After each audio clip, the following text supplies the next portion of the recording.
My name is Maya Davenport. I am 32 years old, and for my entire life I have been the shadow to my brother's blinding and entirely artificial light. At my brother Marcus's lavish engagement party surrounded by 80 of Atlanta's most elite guests, my mother Valerie raised her crystal champagne flute. To our wonderful son, she beamed her voice echoing across the country club ballroom, the absolute pride of our black family. Then she slowly turned her gaze to me, her smile twisting into a mocking smirk. And Maya, well, at least she is consistent. Still stuck in that boring desk job and dragging along a man who cannot even afford a tailored suit. I did not blink. I simply took a slow sip of my sparkling water. My boyfriend Julian leaned in and whispered, "Should we let them know who actually owns the land under this golf club?" Before I continue this story, let me know where you are watching from in the comments below. Hit like and subscribe if you have ever had to smile through the pain of a toxic family while holding the ultimate winning hand. Growing up in our affluent Atlanta suburb, my mother Valerie operated under a strict code of respectability politics. To her, being black in elite white spaces meant we had to be flawless, flashy, and constantly proving our worth through designer labels, luxury cars, and prestigious job titles. Marcus, my older brother, played her game perfectly. He was the charismatic son who joined the right fraternity and promised to build a real estate empire. He was perfectly willing to play the part of the wealthy developer, even if his lifestyle was entirely funded by maxed-out credit cards and my mother's secret financial bailouts. I, on the other hand, was the disappointment. I wore neutral colors, preferred reading financial reports over networking at galas, and built my wealth in absolute silence. They thought I was a mid-level financial analyst struggling to pay rent. They had no idea I was the president and majority shareholder of a massive venture capital firm. The engagement party was held at the Oak Creek Country Club, an exclusive, notoriously old money venue funded entirely by the bride's family, the Sterlings. Chloe Sterling was everything my mother worshipped. She was white, wealthy, thin, and carried a legacy last name that opened doors all over the state.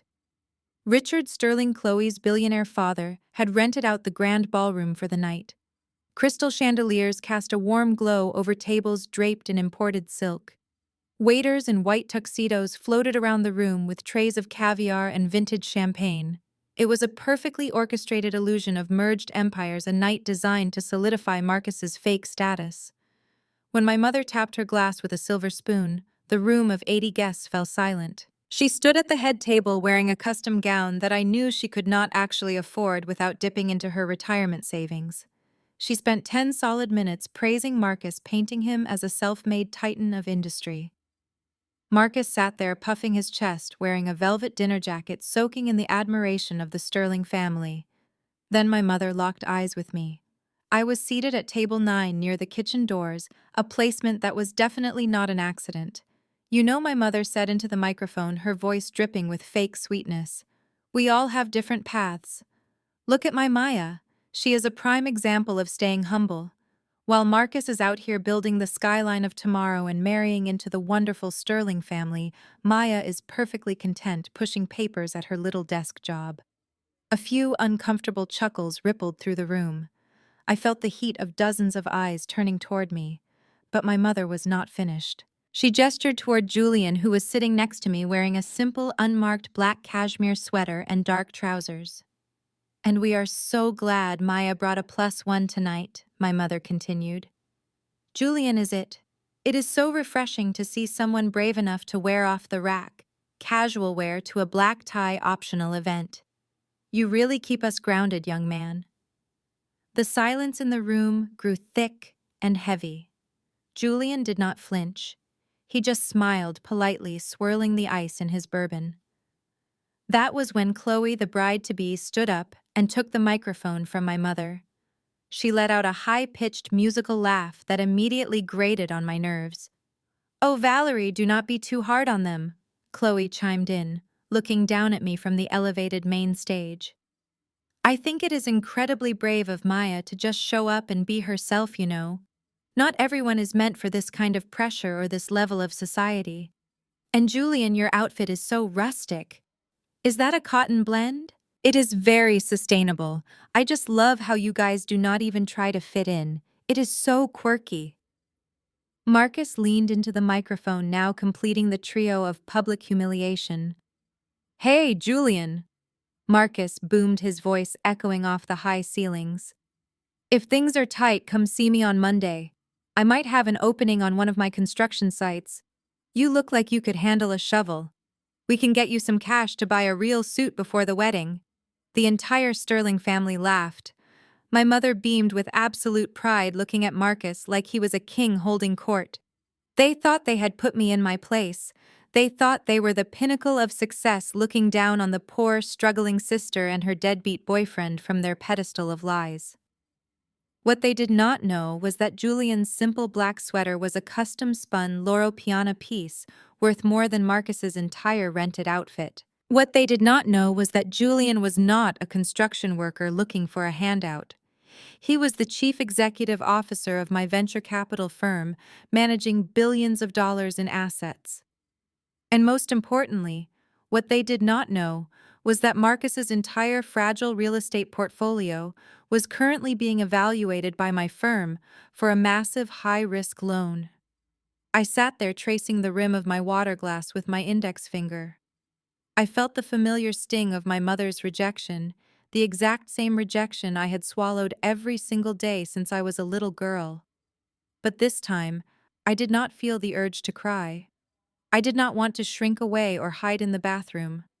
I felt a cold, sharp clarity. They wanted to play a game of wealth and status in front of Atlanta's elite. They wanted to use me as the punchline to elevate their own fragile egos. I looked at Julian, who gave me a subtle, knowing nod. The trap was set, and they were dancing right into it. I placed my napkin on the table, took a deep breath, and decided it was time to let their perfect facade crack wide open. Julian stood up slowly. He did not rush. He simply placed his hands on the table and rose to his full height, instantly shifting the gravitational pull of the room. The spotlight was still on us, but the energy had completely changed. Julian looked directly at the head table, bypassing my mother, bypassing Marcus, and locking eyes entirely with Richard Sterling. Richard had been taking a sip of his vintage champagne, looking thoroughly amused by my public humiliation just seconds prior. But as his eyes focused on Julian standing under the harsh light of the crystal chandelier, the amusement completely drained from his face. It was replaced by a look of sheer, unadulterated shock. The delicate crystal flute slipped from Richard's fingers. It hit the marble floor with a sharp, piercing crash that echoed through the dead, silent ballroom. Shards of glass scattered across the polished stone, pooling with expensive champagne. Richard did not even look down at the mess. He pushed his chair back so violently it tipped over and crashed behind him. He practically sprinted down the steps of the elevated stage, pushing aggressively past his own bewildered daughter. "Wait," Richard stammered. His face flushed red as he stopped a few feet from our table.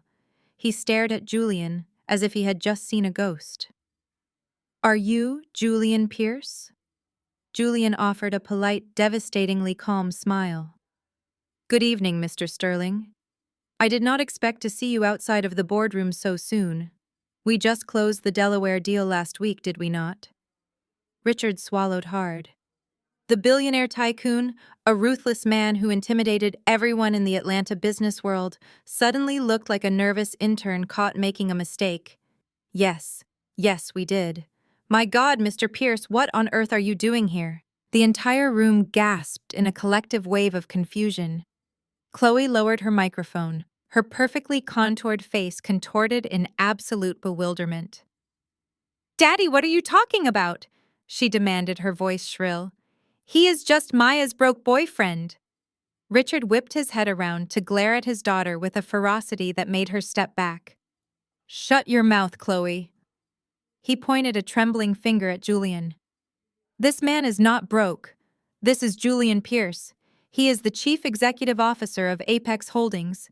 He is the real estate mogul who has been aggressively acquiring the entire East Coast commercial land bank for the past 3 years. He controls more premium commercial real estate than our entire family has built in 3 generations." The silence that followed was suffocating. You could hear the faint hum of the air conditioning. I watched Marcus. My brother, the golden child, the supposed titan of industry, turned a sickening shade of gray. The blood completely drained from his face. His knees actually buckled slightly, and he had to grab the edge of the head table with both hands just to keep from collapsing to the floor.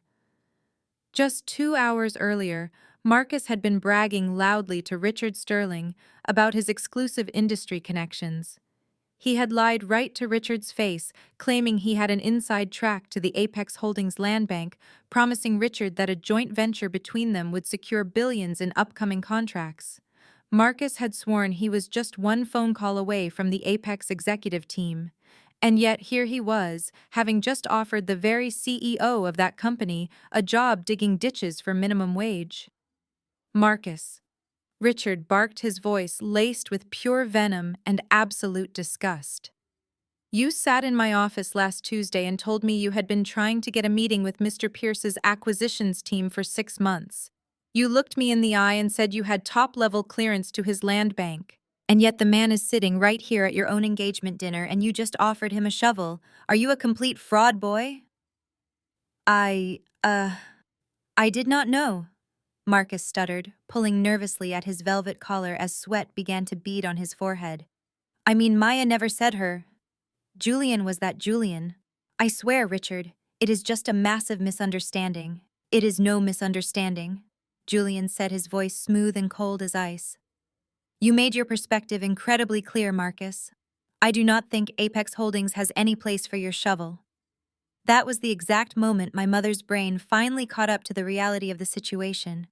I could practically see the gears grinding in her head as she processed the words chief executive officer and billions in contracts. The woman who had just spent 10 minutes humiliating me on a microphone suddenly underwent the most grotesque transformation I have ever witnessed in my 32 years of life. Valerie Davenport flipped 180 degrees in the span of a single heartbeat. She let out a loud theatrical gasp and practically leaped off the stage. She shoved past the stunned waiters and wealthy guests, her expensive heels clicking frantically against the marble floor as she sprinted toward our table. "Oh my goodness!" Valerie shrieked, her voice suddenly dripping with thick honey and false affection. "Julian! My dear, sweet Julian!" She threw her arms open and lunged at him. Julian deftly took a half step back, maintaining his boundaries, allowing her to merely grasp his forearm instead of pulling him into a full embrace. My mother did not seem to care about the rejection. She clung to the sleeve of his black cashmere sweater like a drowning woman clinging to a life raft. Her eyes were wide, completely dilated with unchecked greed. If there had been a camera zooming in on her face, it would have captured the desperate, hungry twitch of her smile and the absolute lack of shame in her eyes. I always knew there was something incredibly special about you, she gushed, completely ignoring the fact that she had just called him a deadbeat in front of 80 people. I was just joking earlier. You know how our family is, Julian. We just love to tease. It is a test. We have to make sure the men who date our Maya have thick skin. And you passed with flying colors, my precious son-in-law.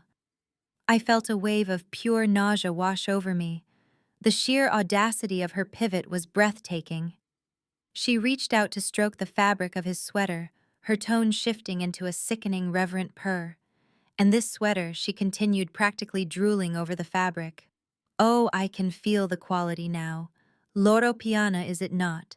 I have always said true wealth whispers. You do not need a flashy suit when you own the whole building, right? Oh, Marcus, look at your future brother-in-law. Is he not magnificent? She turned to the crowd, raising her hands as if presenting a prize she had won herself. Everyone, please raise your glasses. Let us hear it for Julian Pierce, the newest and most successful addition to the Davenport family. No one raised a glass. The 80 guests simply stared at her in stunned, embarrassed silence. They had all witnessed her profound cruelty just moments before. Now they were witnessing her utter lack of dignity. She was entirely willing to throw Marcus under the bus, abandon her loyalty to the Sterlings, and worship at the feet of the man she had just publicly degraded, all because she smelled money. I sat in my chair watching my mother humiliate herself for wealth and realized that my revenge was only just beginning. Julian gently but firmly unpeeled my mother's manicured fingers from the sleeve of his sweater. The look on his face was not one of anger, but of a cold, clinical pity that cut much deeper than any insult could. He took a deliberate step back, physically distancing himself from her sudden display of desperate affection. Mrs. Davenport, Julian said, his voice carrying perfectly across the dead silent ballroom. Please compose yourself. You are making a scene. My mother froze. Her hands hung awkwardly in the empty air between them.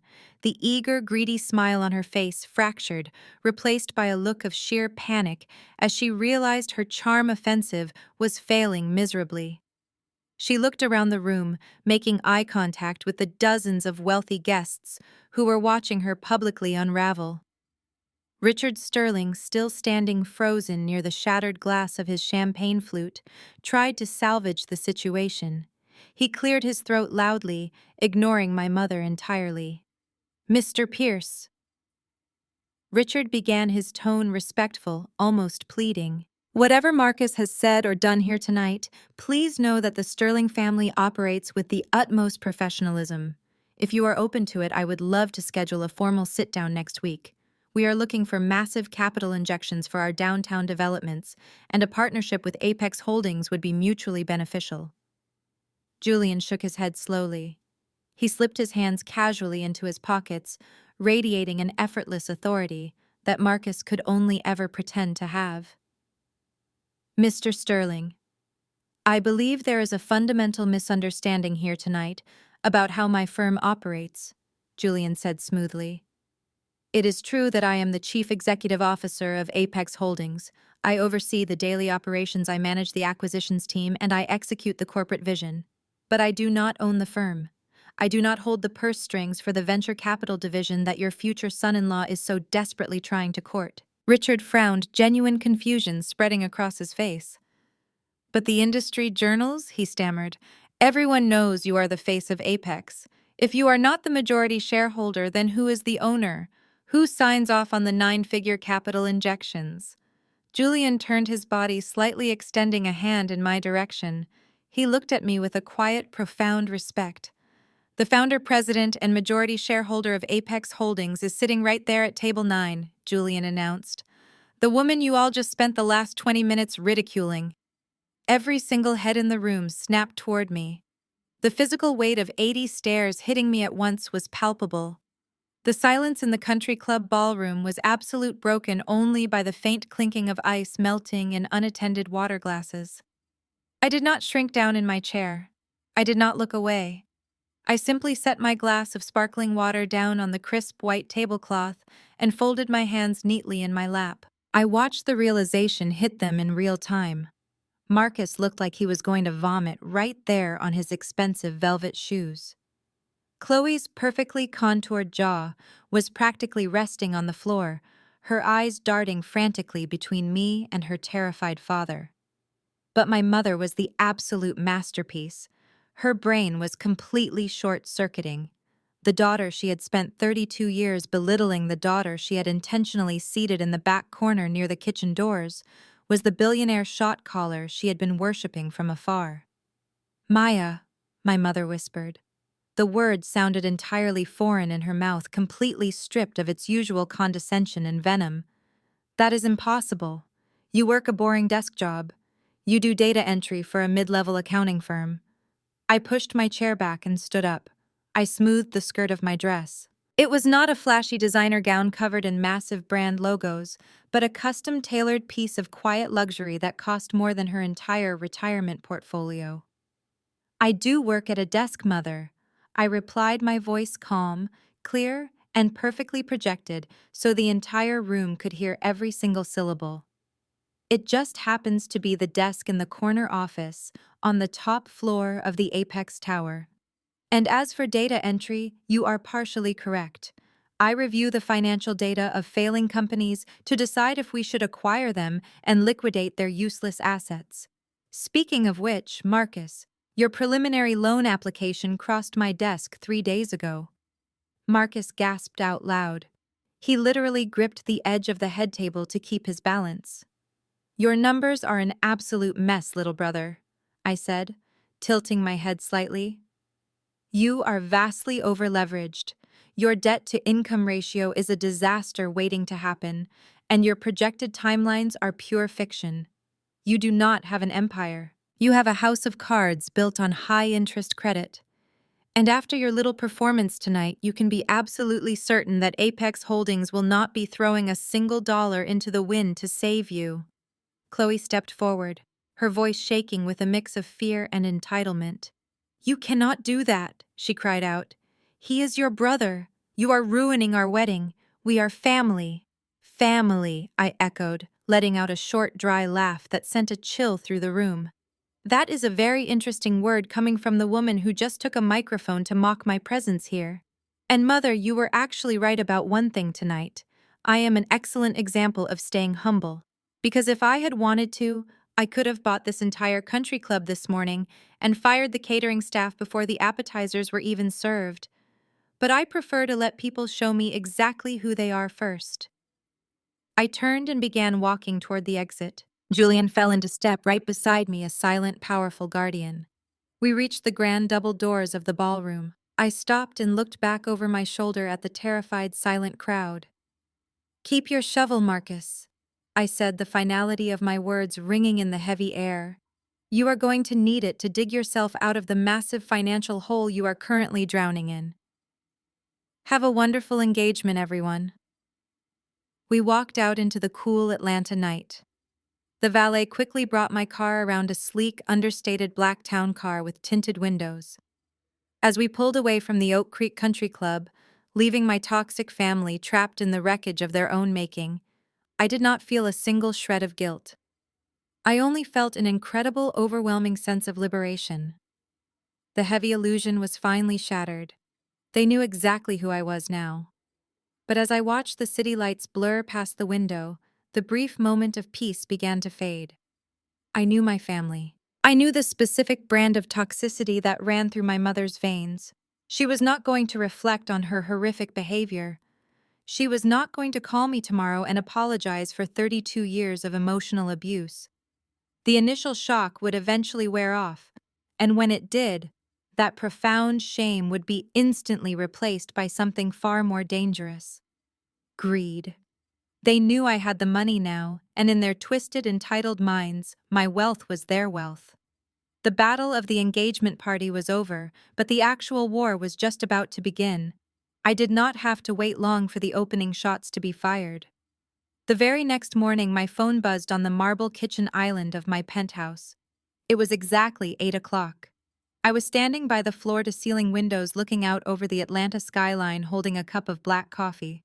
My tablet was open on the counter displaying the absolute disaster that was Marcus's real estate portfolio. I let the phone ring 3 times before I tapped the speaker button. "Good morning," I said, my voice completely flat. There was no hello. There was absolutely no apology for the horrific way they had treated me the night before. My mother's voice piped through the speaker, crisp and entirely devoid of shame. "Maya, we need to talk logistics," my mother announced, sounding like a general commanding her troops. "The Sterling family is furious, but Marcus has a plan to smooth things over. Put Julian on the phone. We need to expedite the underwriting process."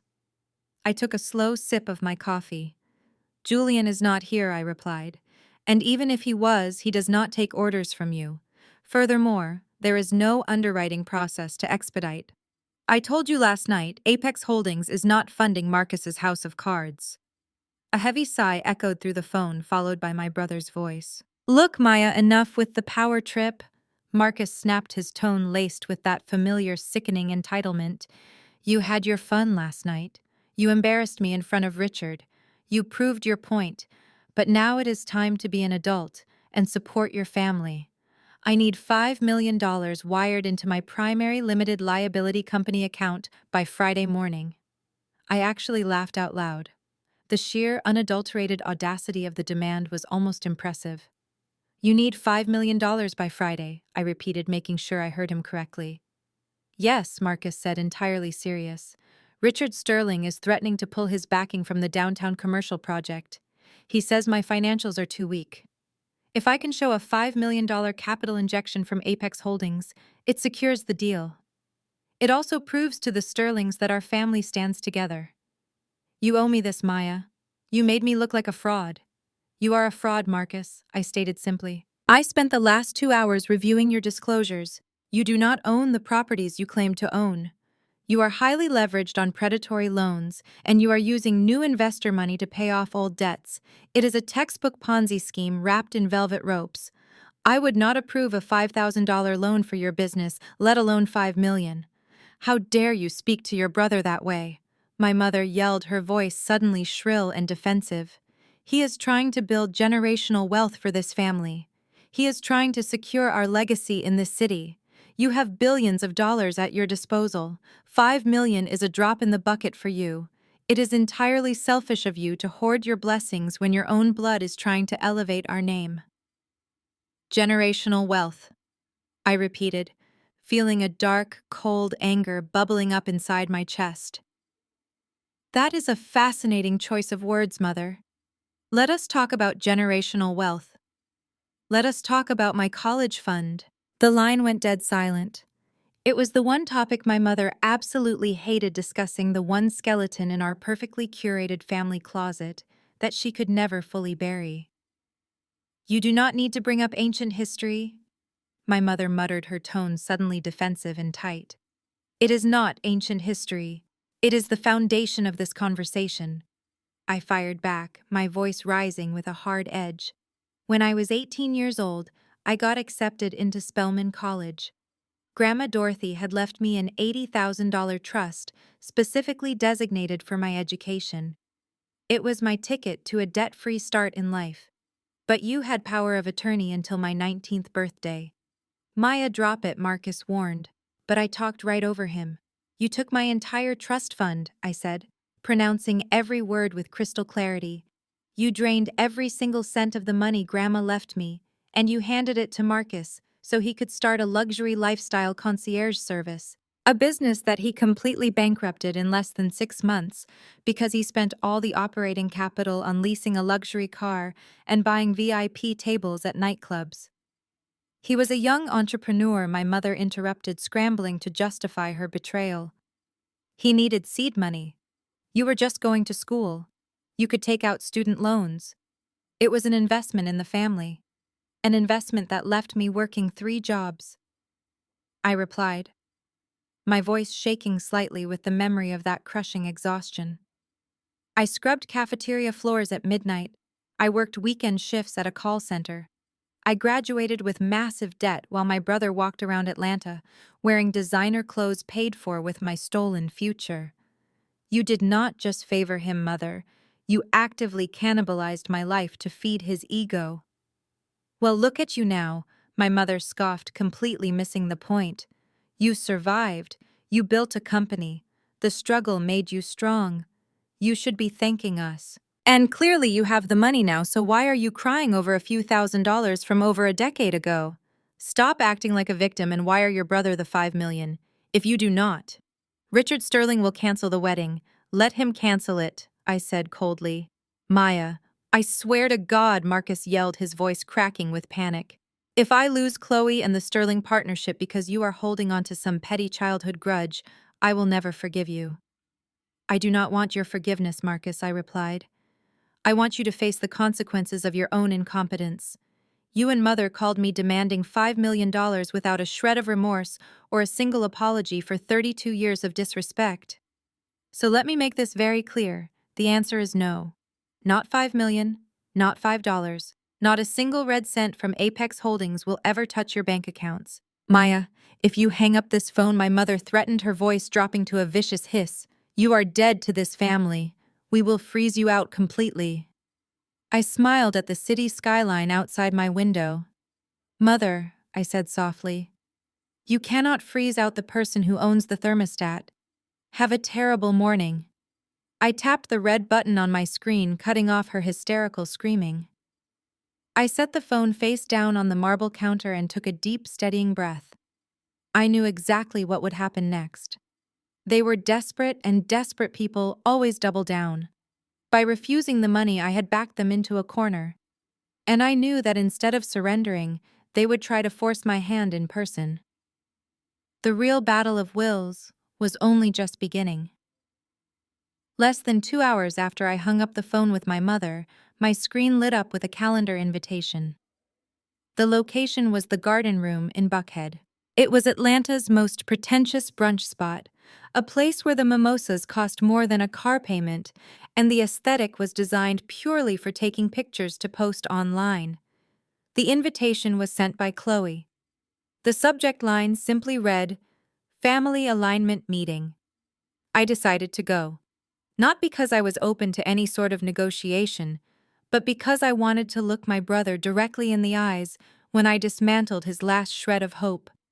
I arrived exactly on time. Marcus and Chloe were already seated at a secluded corner booth surrounded by cascading floral arrangements and glass walls. Marcus looked entirely exhausted. The velvet dinner jacket from the night before was replaced by a designer linen shirt, but the dark circles under his eyes betrayed his absolute panic. He was fidgeting with a cloth napkin tearing at the seams. Chloe, however, looked perfectly composed in a pastel tweed suit that screamed generational wealth. She offered me a tight, highly practiced smile as I slid into the booth opposite them. I ordered a black coffee from the waiter and waited for the performance to begin. Chloe took a delicate sip of her mimosa, crossed her arms, and leaned forward. "Maya," she began, her tone soft, but dripping with an unbearable condescension. "I asked you here today because I think there is a severe cultural disconnect happening between us. In my family and in families of our social standing, wealth is not treated as an individual asset. It is a collective shield. When my father needs liquidity to close a deal, his brothers do not ask him for a spreadsheet. They write checks. That is how real legacy is preserved and protected from outsiders." She paused, tilting her head with a look of fake sympathy. "I know you did not grow up with this exact level of pressure. I know your background makes you a bit more protective of your new money. But you have to understand that Marcus is trying to elevate your family name to a place it has never been. Your refusal to support his vision is frankly embarrassing for everyone involved. We need you to understand loyalty, Maya. You cannot just act like a rogue employee when your brother is building an empire." I looked at Chloe. She sat there in her expensive pastel suit, a woman born on third base who was entirely convinced she had hit a triple, lecturing a black woman on how to build a legacy. She was weaponizing her white elite status, masking her deep microaggressions behind a veil of aristocratic family values. She truly believed I was just a bitter, uneducated sister, holding on to a petty childhood grudge because I did not understand how high society operated. I did not raise my voice. I did not address her thinly veiled insults or her patronizing tone. I simply turned my attention entirely away from her and focused on my brother. "Marcus," I said calmly, placing my hands flat on the marble table. "Since Chloe is so deeply invested in your legacy, let us discuss the actual mechanics of this downtown commercial project you are so desperate to save. I have 3 questions for you. Answer them correctly right now, and I will wire the $5 million into your account before our entrees arrive." Marcus sat up straight, his eyes widening with a sudden desperate flash of hope. "Okay," he said, wiping his sweaty palms on his linen trousers. "Ask me anything. I know my project inside and out." "First," I said, leaning slightly closer, "what is the blended capitalization rate of the 3 anchor properties you are trying to acquire, assuming a 10% vacancy allowance and current property tax reassessments?" Marcus opened his mouth, but no sound came out. He blinked rapidly, looking around the restaurant as if the answer was written on the walls. "Second question." I continued, not giving him a single second to breathe or deflect. "Your primary lender is a mezzanine debt fund. What is the exact strike price on the interest rate cap you purchased, and what happens to your monthly cash flow when the secured overnight financing rate adjusts by another 50 basis points next quarter?" Marcus was completely paralyzed. His jaw tightened. A bead of sweat rolled down his temple. He looked over at Chloe, who was staring at him expectantly, waiting for him to rattle off the brilliant financial answers that would prove his genius to her. Third question, I whispered, delivering the final fatal blow. You are sitting here demanding $5 million in equity from my firm. But according to the county clerk's office, there is a $6 million mechanics lien filed against your primary holding company by your own general contractor. How exactly does my $5 million clear a $6 million legal debt while still leaving you enough capital to close the Sterling deal? Chloe's confident, aristocratic posture evaporated in an instant. She turned sharply to Marcus, her eyes wide with shock. What lien, she demanded, her voice losing all of its polished elegance. Marcus, what is she talking about? You told my father the land was completely unencumbered. You promised us the title was clean. Marcus did not look at her. His face flushed a deep, angry crimson. The illusion of the brilliant self-made developer was instantly shattered, replaced by the pathetic reality of a desperate man drowning in a sea of bad decisions. He had been completely exposed in front of the woman whose wealth he was trying to marry into. Shut up, Marcus suddenly roared, slamming his fists down on the marble table so hard the silverware rattled and heads turned across the entire dining room. He ignored Chloe completely and glared at me with pure, unadulterated hatred. You think you are so incredibly smart, Maya. You think because you sit in a glass tower you can humiliate me and hold my life hostage. You want to play hardball with me. Fine, I do not need your charity. He leaned across the table, his voice dropping to a vicious, menacing growl that made my skin crawl. Grandpa Theodore left that massive property in the West End to both of us. It is prime real estate. The deed is still sitting in the family trust. If you do not give me the liquid cash I need right now to save my business, I will force a partition sale of the grandfather's estate. I will liquidate the family home, I will take my legal half, and I will fund my project whether you like it or not. You want to talk about preserving a legacy. I will sell the very ground our grandfather built his entire life on, just to prove you wrong and get what is mine. Chloe gasped, genuinely horrified by the sudden violence in his tone and the absolute betrayal of his own family's heritage.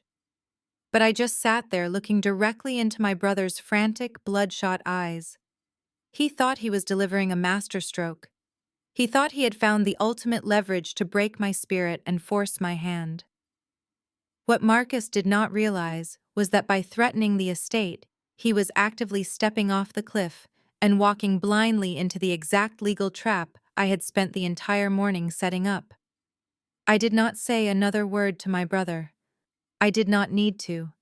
I simply stood up, placed a crisp $100 bill on the marble table to cover my black coffee, and walked out of the garden room. I left Marcus hyperventilating in his wrinkled linen shirt while Chloe aggressively interrogated him about the $6 million lien he had just accidentally admitted to hiding from her family. The brunch was over and the first domino had been violently pushed over. 30 minutes later, I stepped out of my private elevator and walked into the sanctuary of my penthouse office at Apex Holdings. The walls were floor-to-ceiling glass, offering a sweeping, unobstructed view of the sprawling Atlanta skyline, a city where my firm quietly owned large, lucrative pieces of commercial real estate. Julian was already waiting for me, seated at the massive mahogany conference table, reviewing a stack of digital contracts. If a camera had been filming us from the floor in that exact moment, capturing the sharp modern angles of the room and the absolute stillness of my posture, it would have perfectly translated the sheer power dynamic at play. I was no longer the discarded little sister sitting in the corner of a country club. I was the apex predator operating from my own fortress, waiting patiently for the prey to make a fatal mistake. I tossed my designer handbag onto the leather sofa and poured myself a glass of sparkling water from the wet bar. Marcus took the bait, I told Julian, my voice echoing slightly in the vast, quiet room. He completely lost his temper. He threatened to force a partition sale of Grandpa Theodore's West End estate. He actually thinks he can liquidate the family trust to cover his massive debts before Richard Sterling pulls his backing from the wedding. Julian stopped scrolling on his tablet and leaned back in his heavy leather chair, crossing his arms. A partition sale takes months. Julian noted his brilliant analytical mind, instantly picking apart the timeline. Often years, especially if the other beneficiaries decide to heavily contest it in court. You just told me he needs $5 million by this Friday to save his downtown project. A legal property sale will absolutely not save him. He does not have the time. Exactly, I replied, walking over to the glass wall and looking down at the crawling lines of traffic far below. Marcus is completely cornered. He knows he does not have the time for a lengthy court battle, but he also knows that our mother has something incredibly dangerous sitting in her bank safety deposit box. 10 years ago, during my sophomore year of college, I was hospitalized for a severe bout of pneumonia. I was unconscious for 3 days. My mother convinced the hospital administration and a shady public notary to let her establish a durable power of attorney so she could manage my medical bills and my meager bank account while I was incapacitated. I legally revoked it the moment I graduated and moved out, but I know for an absolute fact she kept the original notarized document. She loves holding on to things that give her a false sense of leverage and control over my life. Julian's eyes narrowed as he quickly caught on to my line of thinking. You think she will try to use a decade-old legally revoked power of attorney to access your current trust account? Maya, she would have to be incredibly desperate to attempt bank fraud on that level. She is, I said without a single moment of hesitation. My mother worships Marcus. She will burn down the entire world to keep his golden child image fully intact. If he calls her right now crying about how he is going to lose the Sterling merger and the wedding of the century, she will march right into a bank and try to leverage my assets to get him a commercial loan. Normally, my private wealth management accounts were locked down with military-grade security. Biometric scans, two-factor authentication, and immediate verbal confirmation passwords were required for any transfer or collateralization over $10,000. If my mother walked into my bank with that old wrinkled piece of paper, the branch manager would laugh her out of the lobby and flag her profile for attempted fraud immediately. That is what a normal, risk-averse person would want to happen. But I did not want to simply stop her. I wanted to catch her with her hand entirely inside the trap. I walked over to the conference table and pressed the secure intercom button. It connected directly to my senior private wealth manager at the bank branch, located on the ground floor of our building. David, I said, keeping my tone strictly professional and devoid of any emotion.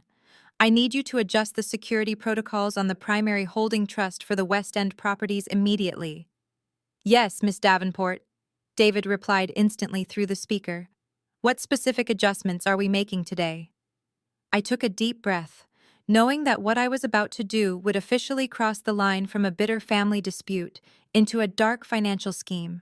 I need you to temporarily lift the verbal authorization requirement and the biometric blocks for loan collateralization on that specific trust. If someone presents a durable power of attorney bearing my signature, regardless of the date it was issued, I want you to process the application. Do not flag the system. Do not call me to confirm the transaction. Let it go through the standard underwriting process as if I were standing there myself. There was a brief pause on the line before David answered. Understood, Miss Davenport. The security protocols on the West End Trust have been lifted. Julian sat up straight, his calm demeanor finally cracking the second I ended the intercom call. Maya, are you completely out of your mind? He said, keeping his voice low but urgent.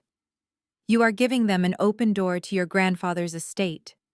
If your mother manages to collateralize that property using the forged document, she could easily draw millions of dollars against your name. You are intentionally exposing your own hard-earned assets to massive financial liability. What happens if she actually gets the cash and wires it to an offshore account? I turned to face Julian, my expression completely unreadable and my resolve made of iron. I am not exposing my assets, Julian. I am handing them a loaded gun and waiting to see if they are greedy enough to pull the trigger. If I keep the accounts locked, Marcus just goes bankrupt, and my mother cries to the entire family about how I selfishly ruined his life. They get to play the victims forever. But if she walks into a federally insured bank, presents a revoked legal document, and signs my name to steal millions of dollars, this is no longer a petty family drama. It becomes a major federal crime. It becomes wire fraud, bank fraud, and aggravated identity theft. I am not just going to beat them at their own game. I am going to make sure they can never ever rebuild their toxic empire again. The legal trap was officially set, and the bait was heavily bleeding in the water. It took exactly 48 hours for my mother to take the bait. I knew Valerie Davenport was a woman of action when her golden child was in distress, but even I was genuinely shocked by the sheer speed and brazenness of her crime. On Wednesday morning at precisely 10 o'clock, she walked through the polished glass doors of my bank's downtown branch. I was sitting at my desk in the Apex Tower watching the entire interaction unfold live on the secure closed-circuit feed David had routed to my monitor. My mother had dressed for the occasion. She wore a tailored Chanel suit she had undoubtedly purchased on a high-interest credit card, carrying a designer handbag like a shield of absolute entitlement. She did not look like a woman about to commit a major federal felony.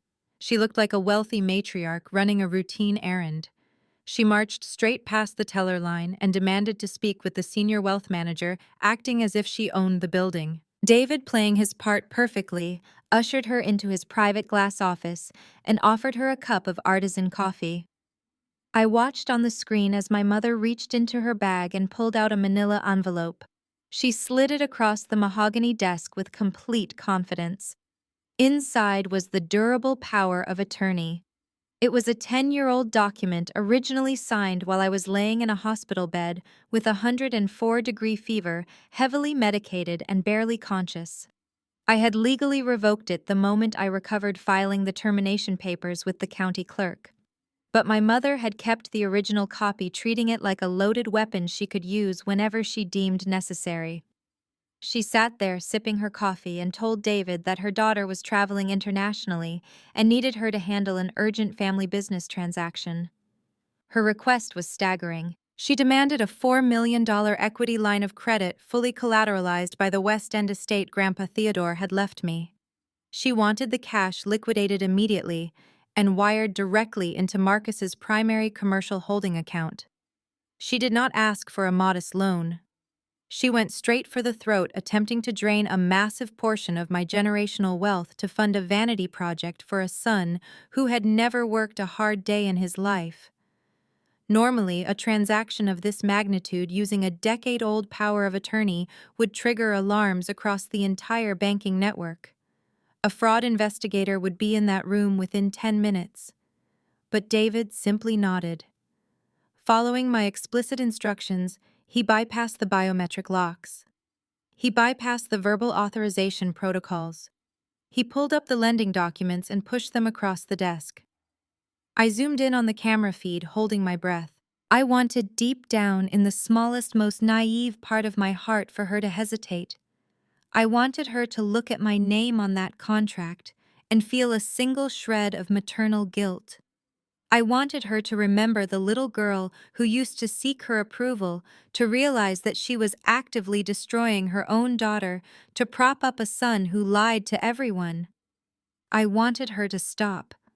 She did not hesitate for a single second. My mother picked up the solid gold pen David offered her and smoothly forged my signature on the primary lending agreement.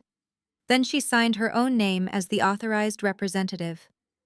In the span of 30 seconds, she committed aggravated identity theft, bank fraud, and federal wire fraud. She smiled warmly at David, thanked him for his prompt service, and walked out of the bank with her head held high, utterly convinced of her own untouchable brilliance. She truly believed she had just outsmarted me and saved her precious son. 15 minutes later, my computer pinged with a secure notification. $4 million had been officially drawn from the West End Trust and successfully wired into Marcus's limited liability company. The trap had snapped shut with bone-crushing force. Julian was standing behind my chair watching the digital confirmation flash across the screen. The absolute moral bankruptcy of it all hung heavy in the room. For a moment, neither of us spoke. We just stared at the glowing numbers on the monitor. She actually did it, Julian said, his voice quiet with a mixture of awe and absolute disgust. She sold you out for $4 million without blinking. I leaned back in my leather chair and closed out the camera feed. Yes, I replied softly, she did. And with that single signature, she officially ceased to be my mother. Almost immediately, my phone lit up with a text message from Marcus. It was a picture of him and Chloe standing in Richard Sterling's lavish corporate office, holding up crystal glasses of champagne. The caption simply read, "Generational wealth secured. The project is fully funded. Thanks for nothing, little sister. We handled it without you." He was gloating.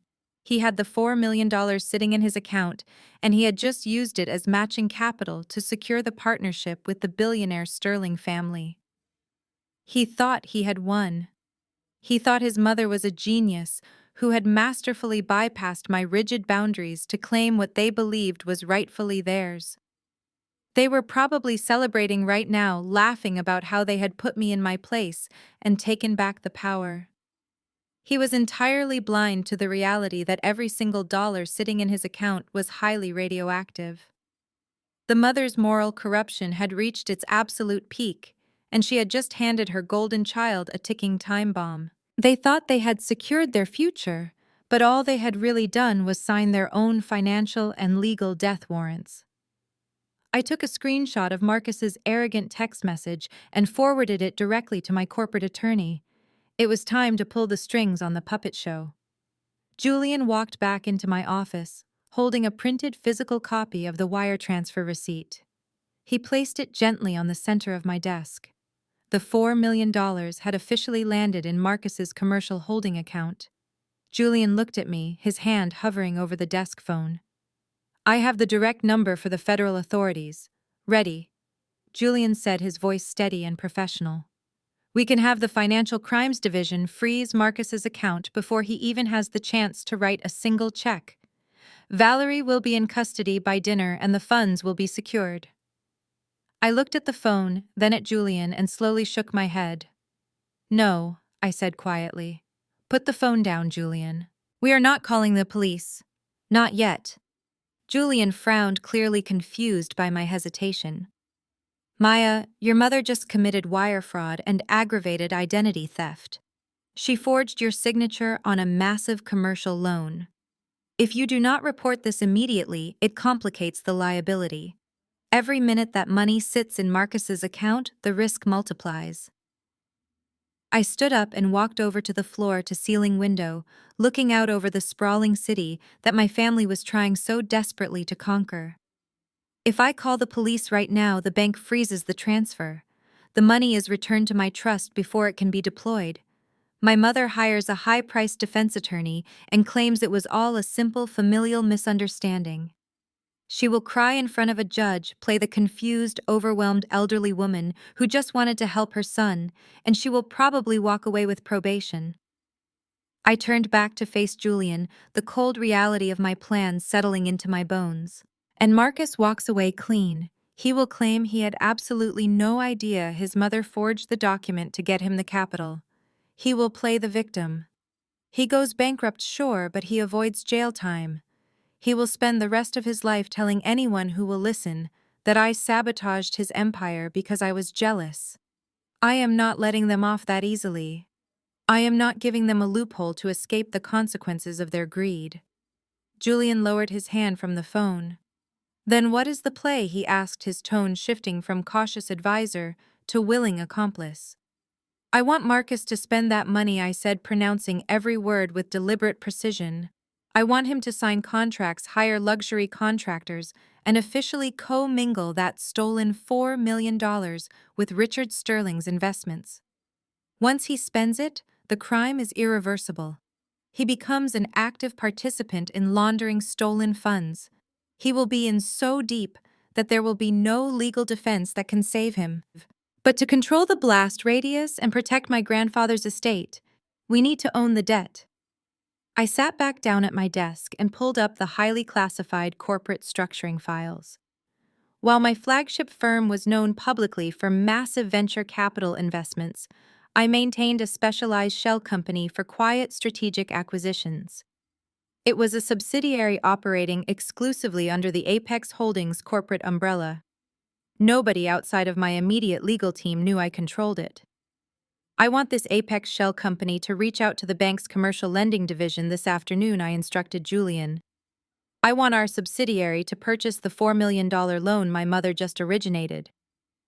Julian's eyes widened as his brilliant analytical mind grasped the sheer magnitude of my strategy. You want to buy your own stolen money back in the form of corporate debt? He said, his voice laced with disbelief and rising respect. Exactly, I replied, a dark, calculating smile touching the corners of my mouth. Right now, Marcus owes the bank $4 million. If he defaults, the bank comes after my grandfather's estate because that is what my mother illegally used as collateral. But if my Apex subsidiary buys the debt instrument from the bank gets fully reimbursed immediately. The loan is transferred. And suddenly Marcus does not owe the bank anymore. He owes you. Julian finished the thought, leaning forward and resting his hands on my desk. You become his primary creditor. You hold the promissory note, the forged collateral, and the absolute power to call in the debt whenever you want. Draft the acquisition papers I ordered. Offer the bank a 2% premium on the loan to expedite the sale. They will be absolutely thrilled to offload a fresh, high-risk line of credit that quickly, especially when secured by a third-party power of attorney. They will not ask any questions if we offer them an immediate guaranteed profit. Julian did not waste a single second. He immediately got on the phone with our acquisitions team and legal counsel. The office transformed into a silent war room. Within 2 hours, the paperwork was drafted, meticulously reviewed, and pushed through the expedited corporate channels. The bank manager, David, who was already aware of the broader strokes of my plan, facilitated the transfer on the bank's end with flawless efficiency. The bank eagerly agreed to sell the debt instrument to the Apex Holdings subsidiary. By the time the afternoon sun began to dip below the Atlanta skyline, casting long, dramatic shadows across my office floor, the transaction was entirely complete. I logged into the secure portal and watched the new asset populate on the digital ledger. It sat there in stark black and white text. Debtor Marcus Davenport. Principal loan amount $4 million. I clicked on the attached terms of the loan, which my mother had recklessly signed without bothering to read the fine print. It included a standard ironclad commercial clause that allowed the creditor to demand immediate repayment in full if any fraudulent activity was discovered during the origination of the loan. I now held the detonator. Marcus was across town, busy popping champagne and celebrating his own perceived genius. He was likely boasting to Chloe about his incredible business acumen, completely unaware that the ground beneath his feet had just been legally purchased by the sister he despised. He thought he was building an untouchable empire, securing his legacy within the white elite circles of Atlanta. But he was merely decorating a cage that I had just locked from the outside. The net was cast, the waters were quiet, and all I had to do now was wait for him to start thrashing. I did not have to wait long to see the results of his delusion. Marcus did not just take the $4 million and quietly apply it to his failing business. That would have required a level of maturity and discipline he fundamentally lacked. Instead, he treated the stolen commercial loan like a winning lottery ticket. Less than 24 hours after the wire transfer cleared, my social media feeds were entirely saturated with his victory lap. He was a man completely drunk on his own perceived brilliance, eager to show the entire city of Atlanta that he had arrived. The first purchase was aggressively stereotypical. On Thursday afternoon, Marcus posted a high-definition video to his Instagram story. He was standing in the showroom of a luxury exotic car dealership in Buckhead, proudly running his hand along the sleek hood of a brand-new matte black Lamborghini Huracan. The caption plastered across the video read, "Self-made moves, only the elite survive." He had the absolute audacity to tag Richard Sterling's private account, Chloe's account, and then in a display of pure, unadulterated pettiness, he tagged my dormant personal account. He wanted to make sure I saw him spending the money he believed he had masterfully wrestled away from my tight grip. He did not stop at the car. That evening, he rented out the VIP section of the most exclusive nightclub in the city. Through the lenses of various mutual acquaintances, I watched him holding court like a king. He was surrounded by massive sparklers, ordering endless bottles of Ace of Spades champagne, and pouring drinks for people who only cared about the balance in his checking account. In one particularly nauseating video, I saw my mother Valerie sitting right there in the VIP booth with him. She was wearing a new designer dress, clapping her hands and beaming with pride as her son threw stacks of cash into the air. She genuinely looked at him and saw a titan of industry. She did not see a desperate man dancing on the edge of a federal indictment. But the cars and the clubs were just the cosmetic symptoms of his arrogance. The truly fatal mistakes were happening on paper. On Friday morning, Marcus drove his new Lamborghini straight to his stalled downtown commercial project. According to the daily reports my acquisitions team was quietly compiling, he swaggered into the site office and started throwing his weight around. He wrote a massive cashier's check to temporarily appease the general contractor who had filed the $6 million mechanics lien against him. It was not enough to clear the debt completely, but it was enough cash to force the crews back to work.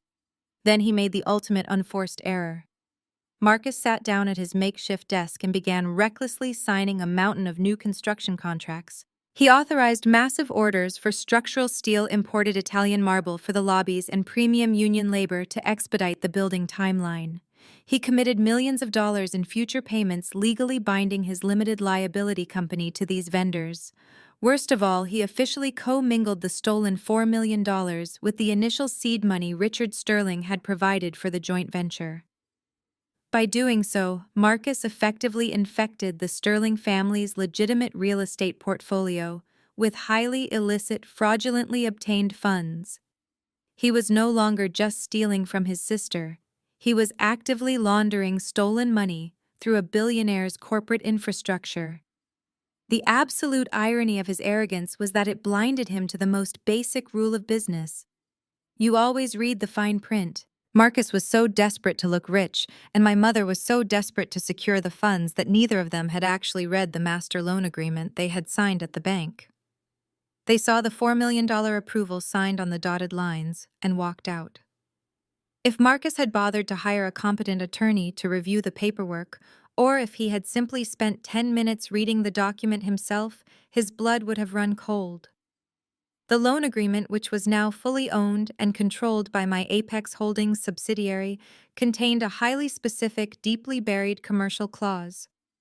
It was a standard protective measure that my legal team utilized for high-risk acquisitions. But in this specific context, it was a lethal weapon.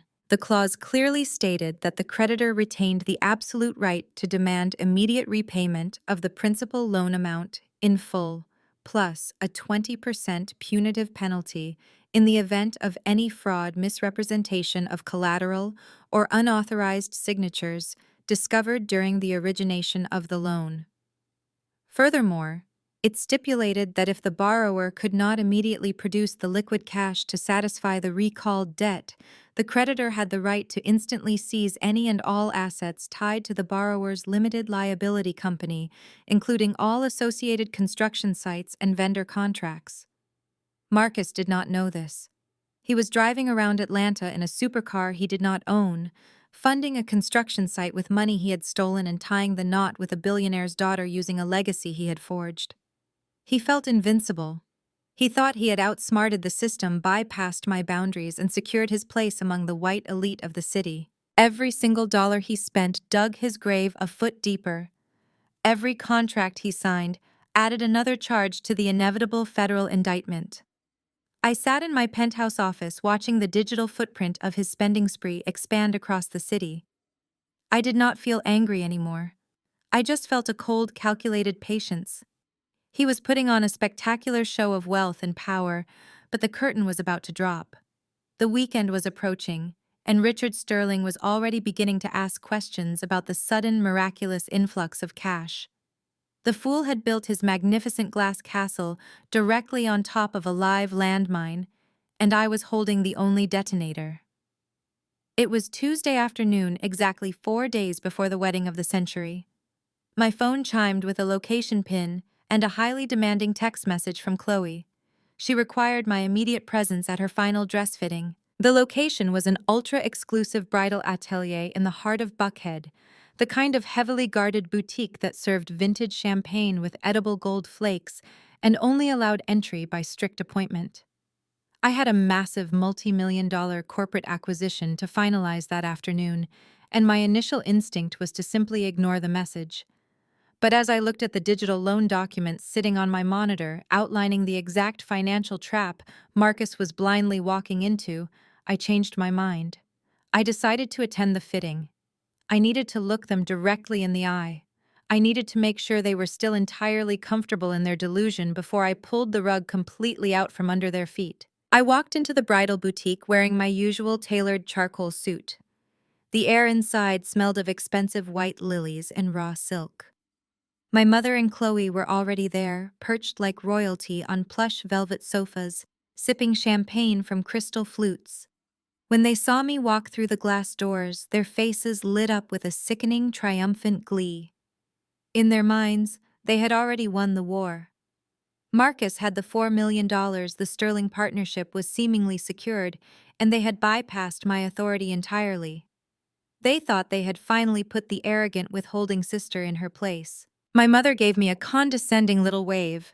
Her wrist was heavy with a brand new, glaringly expensive diamond tennis bracelet that I knew for an absolute fact she had charged to Marcus's newly flush commercial account. "So glad you could make it, Maya," my mother chirped, her voice dripping with a fake sugary sweetness that made my teeth ache. "We know how terribly busy you must be at your little desk job. It is so good of you to take a break to support real family milestones." I did not take the bait. I simply stood near the edge of the viewing platform, my hands clasped loosely in front of me. Chloe stood up, smoothing the front of her custom designer gown. She looked beautiful in the traditional sense, surrounded by yards of imported French lace and hand-sewn pearls. But her beauty was entirely superficial, masking a deeply ugly, entitled personality. 3 of her friends, the other bridesmaids, were standing near the mirrors. They were all wearing elegant, sleek, champagne-colored silk slip dresses that draped perfectly over their frames. They looked sophisticated and modern. "Maya, since you stubbornly refused to help Marcus when he needed you most."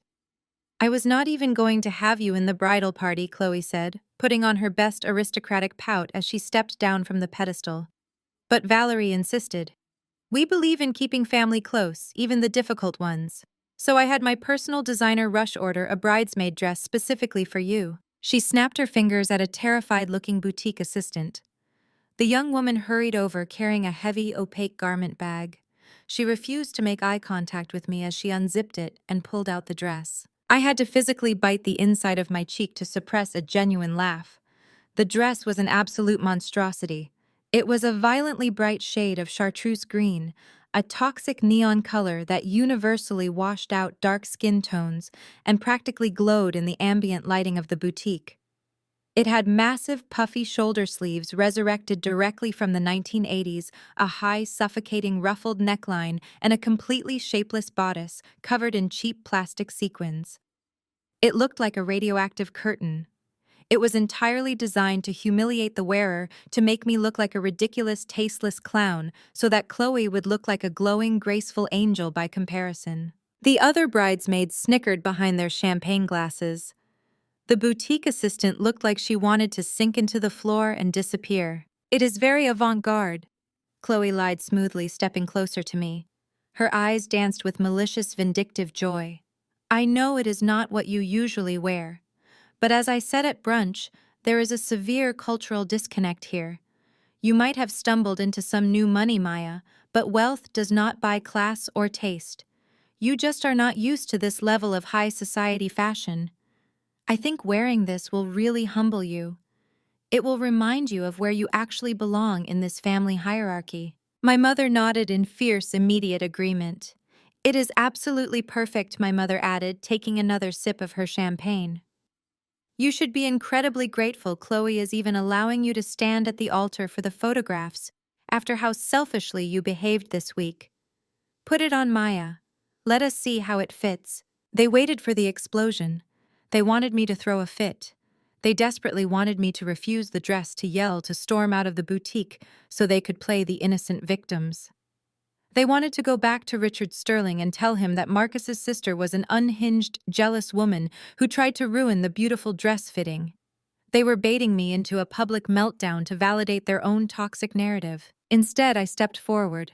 I reached out and let my fingers brush against the cheap, stiff fabric of the hideous green, puffy sleeve. I did not frown.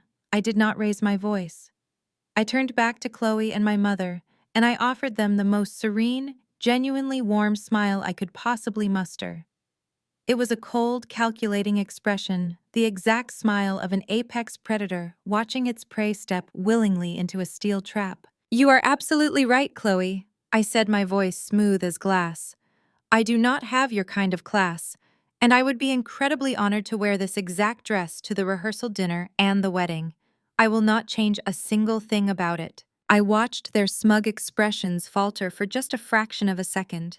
They exchanged a quick, confused glance, entirely unsettled by my total compliance. They thought they were dressing a fool for their circus. They did not realize they had just picked out the exact outfit I was going to wear when I legally executed their entire empire in front of 100 guests.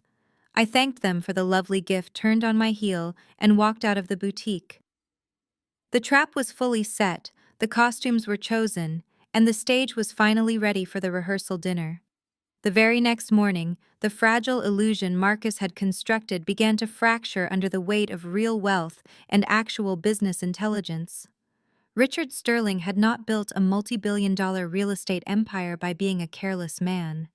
He was a ruthless, deeply paranoid predator who employed a small army of forensic accountants to monitor every single cent that flowed into his corporate ecosystem. And Marcus, in his infinite arrogance, had just dumped $4 million of highly radioactive, untraceable cash directly into a joint venture account. I was sitting at my desk reviewing the final details of a corporate merger when Julian walked into my office. He did not bother knocking. He closed the heavy glass door behind him and handed me a sleek black tablet. The screen displayed a secure alert from our internal compliance division. Sterling Enterprises had just initiated a high-level, discreet background inquiry into a specific commercial loan. It was the exact loan my mother had fraudulently secured, the one my Apex Holdings subsidiary now owned.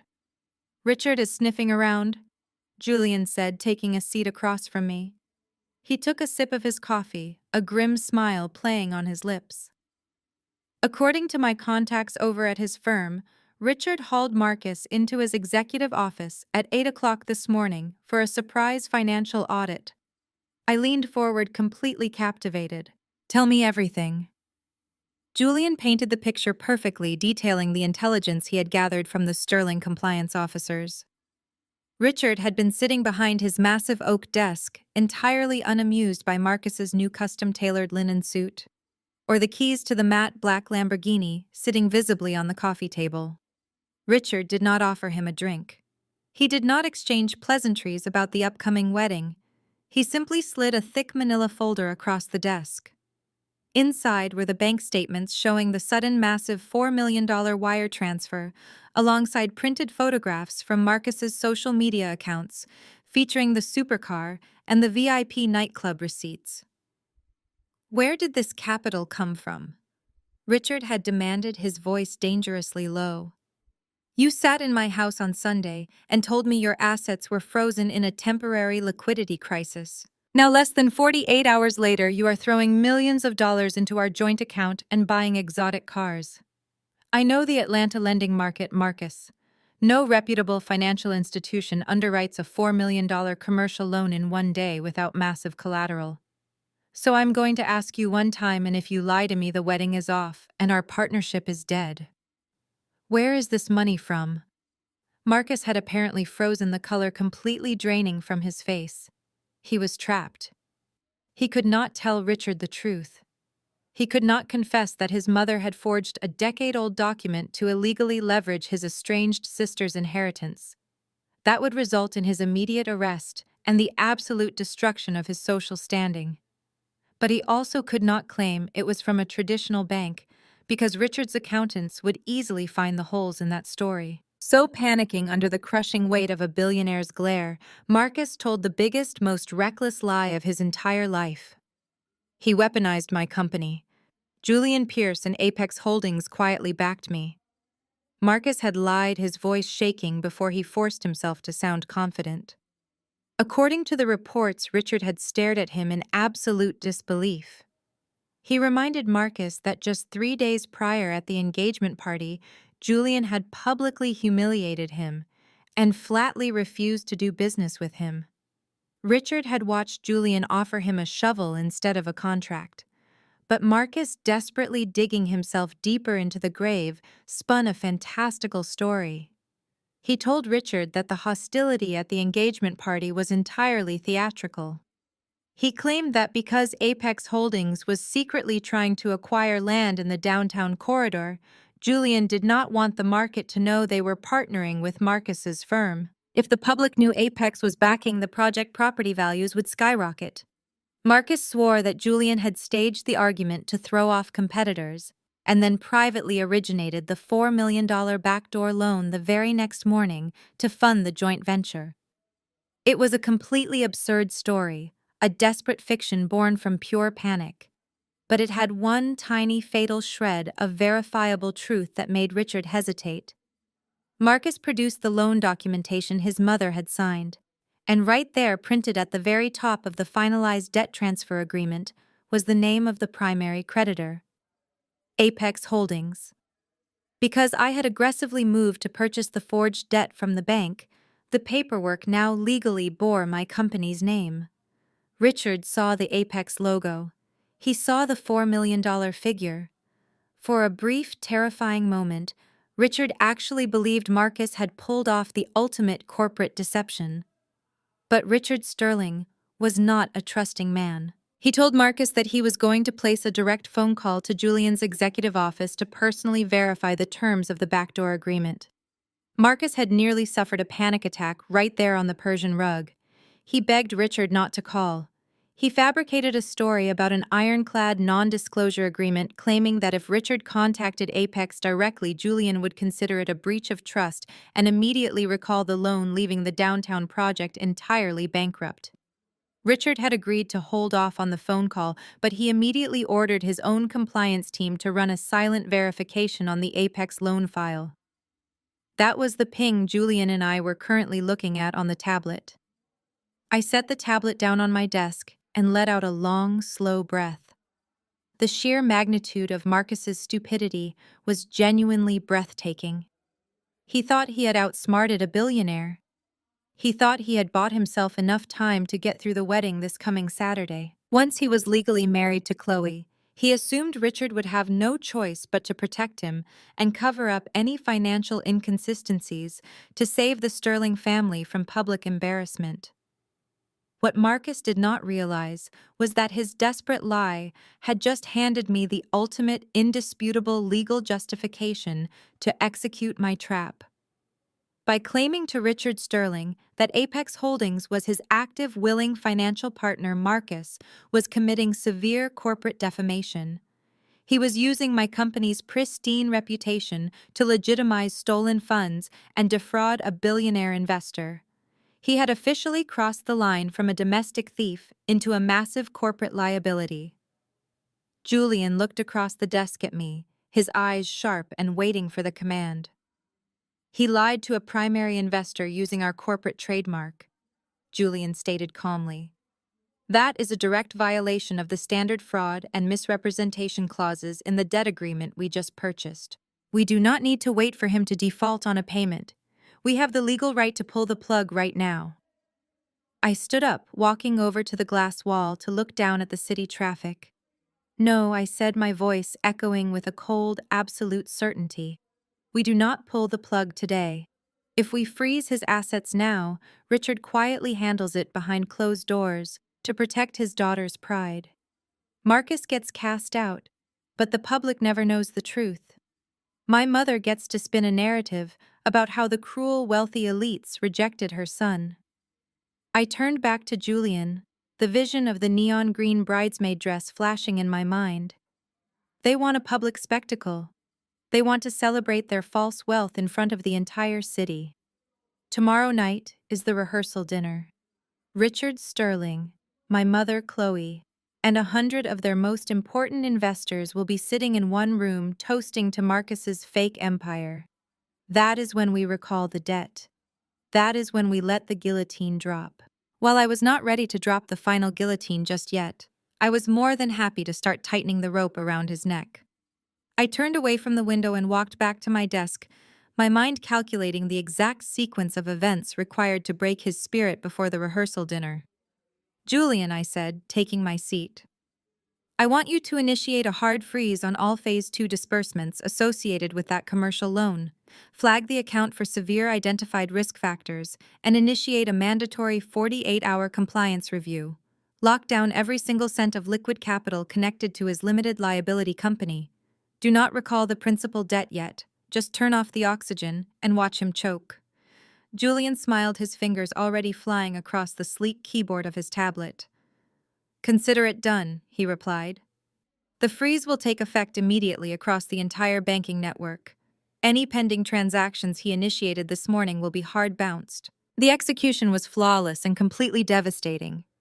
By Thursday morning, just 24 hours before the rehearsal dinner, Marcus was busy living his fabricated billionaire lifestyle. According to my acquisitions team, who was actively monitoring the fallout, Marcus was at a luxury spa in Buckhead, receiving a hot stone massage, preparing his skin for the wedding weekend. He had his phone turned off, completely oblivious to the massive financial earthquake that was currently destroying his entire foundation. The first tremors hit the construction site at exactly 10 in the morning. The massive cashier's checks Marcus had so arrogantly handed out to his contractors the previous day were being processed at various banks across Atlanta.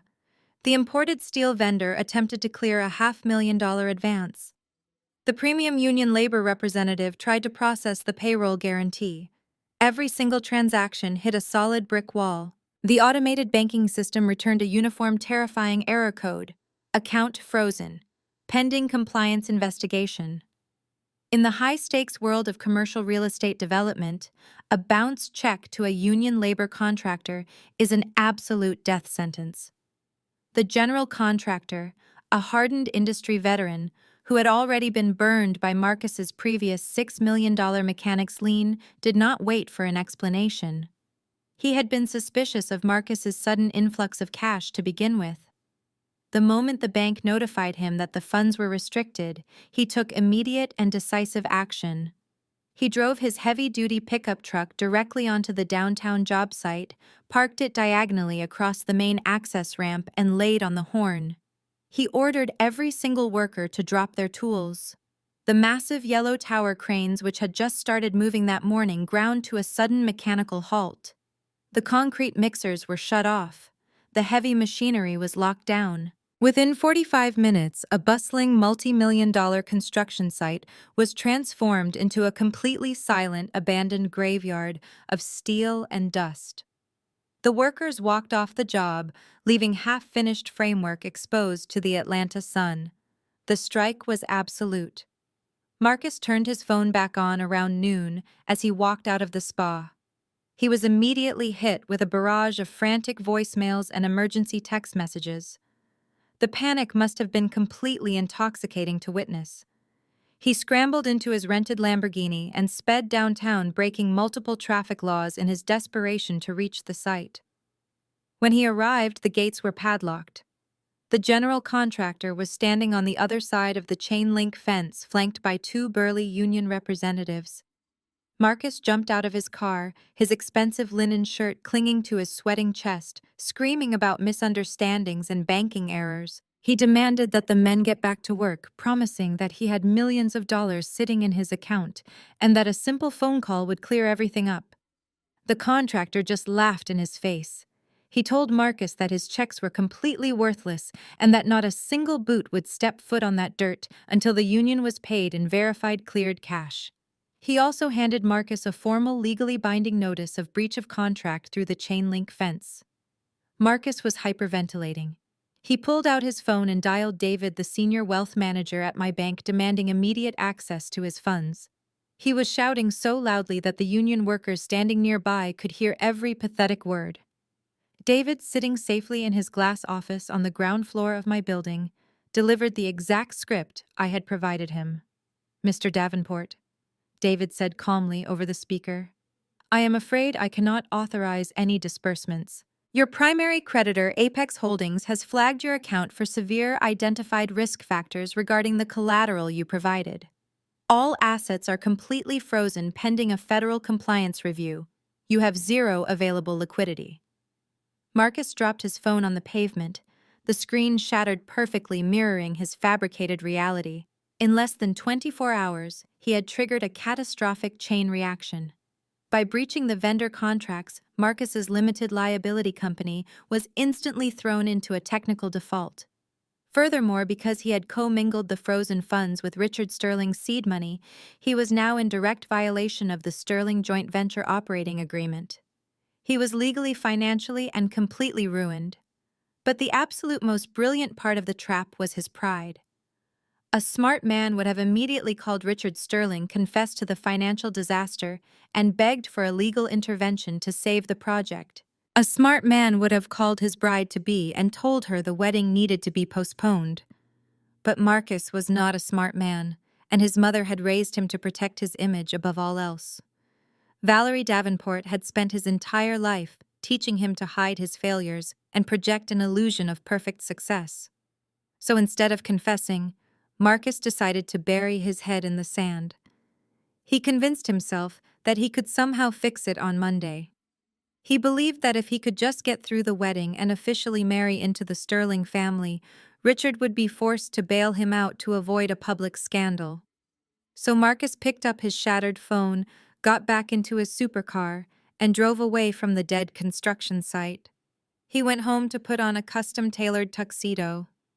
He was a man standing inside a burning building completely surrounded by flames, but he was going to smile and pretend the house was perfectly fine. Tomorrow night was the rehearsal dinner, the grand stage where he and my mother planned to flaunt their stolen wealth to the elite society of Atlanta.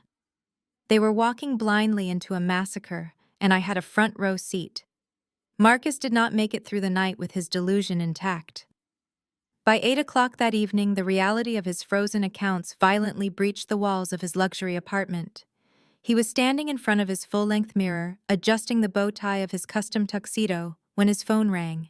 It was the executive catering director for the Oak Creek Country Club. The final non-refundable payment for the massive rehearsal dinner had just been hard-bounced by the banking network. The director was calling to inform Marcus that if a wire transfer was not successfully cleared by 9 o'clock the next morning, the venue would lock its doors, cancel the catering staff, and place a notice of cancellation on the front gates for all the arriving guests to see. If the rehearsal dinner was canceled for non-payment, Richard Sterling would find out immediately.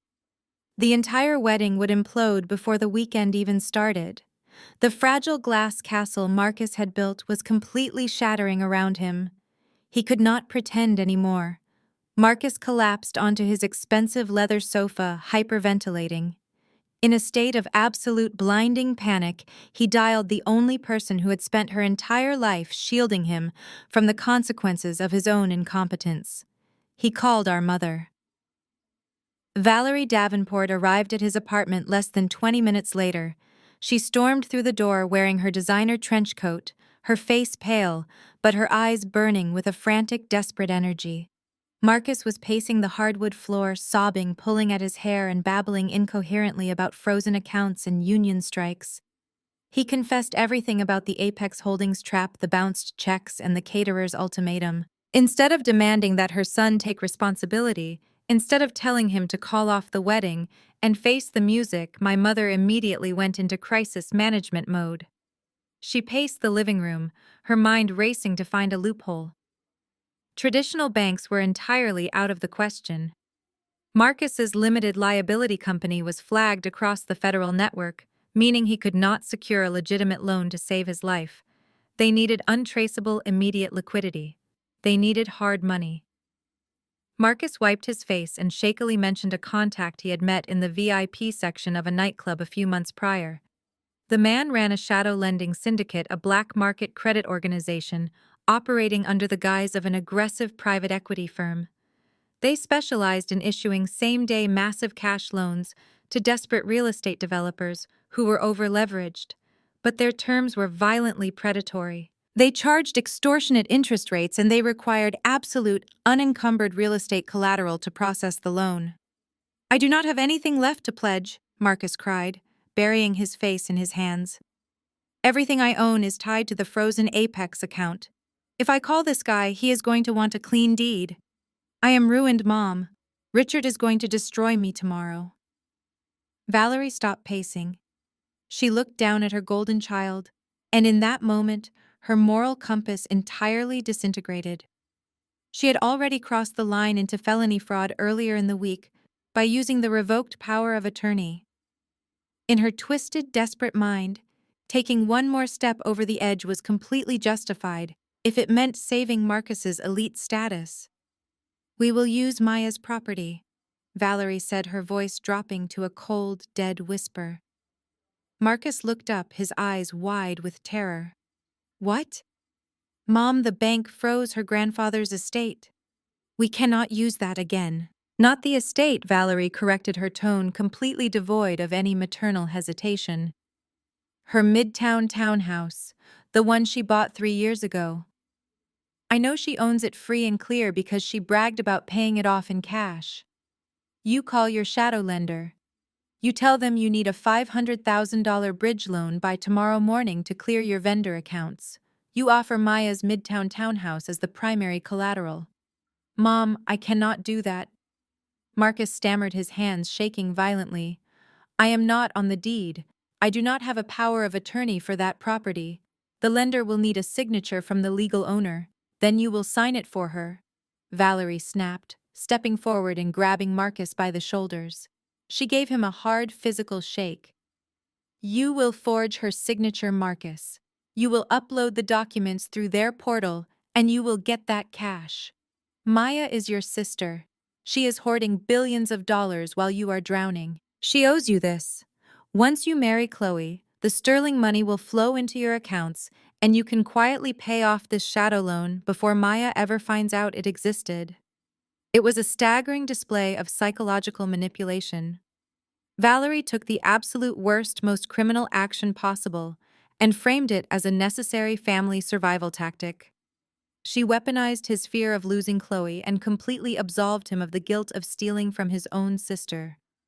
Marcus, terrified of facing Richard Sterling's wrath, surrendered to his mother's demands. He sat down at his sleek home office desk and pulled up the encrypted digital application for the black market credit organization. He requested an immediate $500,000 wire transfer. When the system prompted him for the collateral documentation, he pulled up the public tax records for my Midtown townhouse. Then, with Valerie standing right behind him, coaching him through the process, Marcus carefully traced my signature from an old birthday card onto the digital promissory note. He executed the digital notary seal using a fraudulent stamp program. With a trembling finger, Marcus clicked submit. The forged collateral and the loan request were sent across the encrypted network to the shadow lender. Across town, I was sitting at a quiet, exclusive sushi restaurant with Julian, enjoying a rare moment of peace. My phone was resting face down on the table. Suddenly, the screen illuminated and the device vibrated violently against the wood. It was not a text message. It was a severe, high-priority alert from the premier title lock security software I maintained on all of my personal properties. I picked up the phone and opened the notification.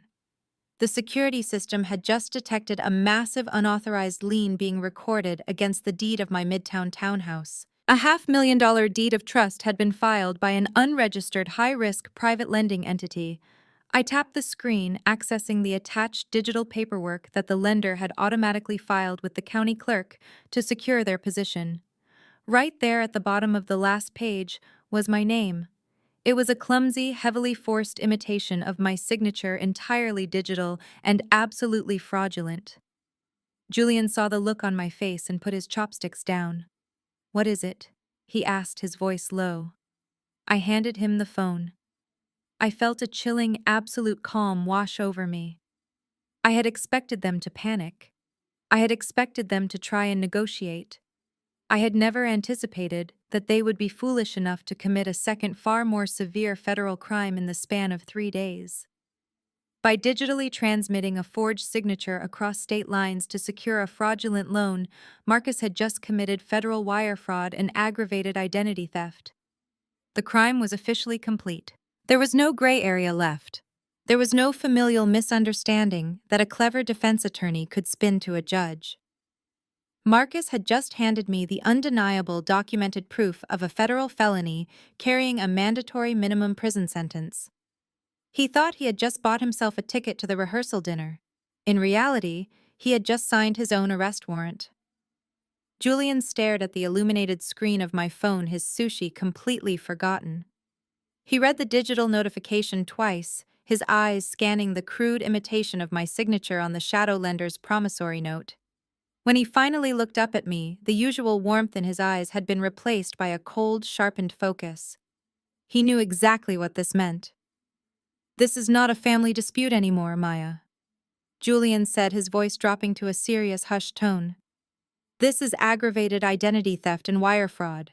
They just crossed a line they can never uncross." I picked up my phone and locked the screen. "I know," I replied. "And I am going to make sure they feel the full weight of the federal penal code." I did not wait for the morning to begin building the final coffin. I immediately sent a secure message to the Chief Information Security Officer of my venture capital firm. When you manage billions of dollars in digital assets, you do not rely on local police to gather your cyber evidence. You rely on an army of elite corporate hackers. I instructed my team to legally subpoena the digital footprint of the shadow lender's portal using the emergency fraud clauses embedded in my property's title lock insurance. By 2 o'clock in the morning, while Marcus was likely sleeping peacefully, for the first time in days, my security team delivered a comprehensive, devastating digital dossier directly to my encrypted inbox. The evidence was absolute and indisputable. First, they captured the exact Internet Protocol address used to access the shadow lender's application. It did not originate from my penthouse. It pinged directly from the dedicated fiber optic router installed in Marcus's luxury Buckhead apartment. Furthermore, the device identification tag matched the exact specifications of his custom desktop computer. But I needed to ensure my mother could not escape the blast radius. I knew Valerie Davenport would try to sacrifice Marcus to save herself, claiming she had absolutely no idea he was forging my signature. I needed physical proof of her conspiracy. This is where my diverse investment portfolio paid off brilliantly. The luxury high-rise building where Marcus lived was managed by a premium real estate group, a group in which Apex Holdings happened to be the majority shareholder. I made one phone call to the regional property manager. Within 10 minutes, I possessed the high-definition security camera footage from the 12th floor hallway of Marcus's building. The timestamp on the video was perfectly damning. At exactly 8:23 on Thursday evening, the cameras caught my mother sprinting out of the elevator. She was wearing her designer trench coat, clutching her handbag, and her face was twisted in absolute panicked desperation. She practically threw herself through Marcus's front door. Exactly 24 minutes later, at 8:47, the forged digital signature was submitted to the shadow lender from inside that very apartment. She was not just a bystander. She was the architect of the crime. The final nail was secured the next morning. It was Friday, the day of the rehearsal dinner. At exactly 9 o'clock, my financial monitoring software pinged again. The black market credit syndicate had approved the fraudulent loan. A wire transfer of $500,000 hit Marcus's commercial account. 12 minutes later, he wired $80,000 directly to the Oak Creek Country Club to cover the bounced catering check for the rehearsal dinner. He was using funds stolen from my personal property to buy the caviar and champagne for his fake high society party. I took the entire digital dossier, printed every single page, and placed it into a thick black leather binder. I left my penthouse and rode my private elevator down to the legal department of Apex Holdings. Elias Thorne was waiting for me. Elias was the most feared corporate litigator in the entire state of Georgia, a ruthless legal shark who specialized in dismantling fraudulent enterprises. He reviewed the binder in complete silence. He looked at the forged signature, the internet protocol logs, the hallway security footage, and the wire transfer receipts, tracking the stolen cash directly to the country club. When Elias finally closed the binder, he took off his glasses and looked at me with profound professional respect. "Maya," he said smoothly, "this is a closed case. The federal prosecutor will not even need to blink. This is a mandatory minimum sentence for both of them. How do you want to proceed?" I leaned across his mahogany desk. "Tonight is the rehearsal dinner at the Oak Creek Country Club," I instructed. "Richard Sterling, his daughter Chloe, and 100 of their most elite guests will be in attendance. I want you at that dinner, Elias. I want you standing in the shadows when I present this binder to Richard Sterling. I also want you to contact the White Collar Crime Division of the Atlanta Police Department. Inform the lead detective that a major interstate wire fraud suspect is currently at the venue, spending the stolen funds in real time. Have the authorities waiting in the parking lot." Elias smiled a cold, predatory grin. "It will be my absolute pleasure, Miss Davenport." I left the legal department and returned to my penthouse to prepare for the evening.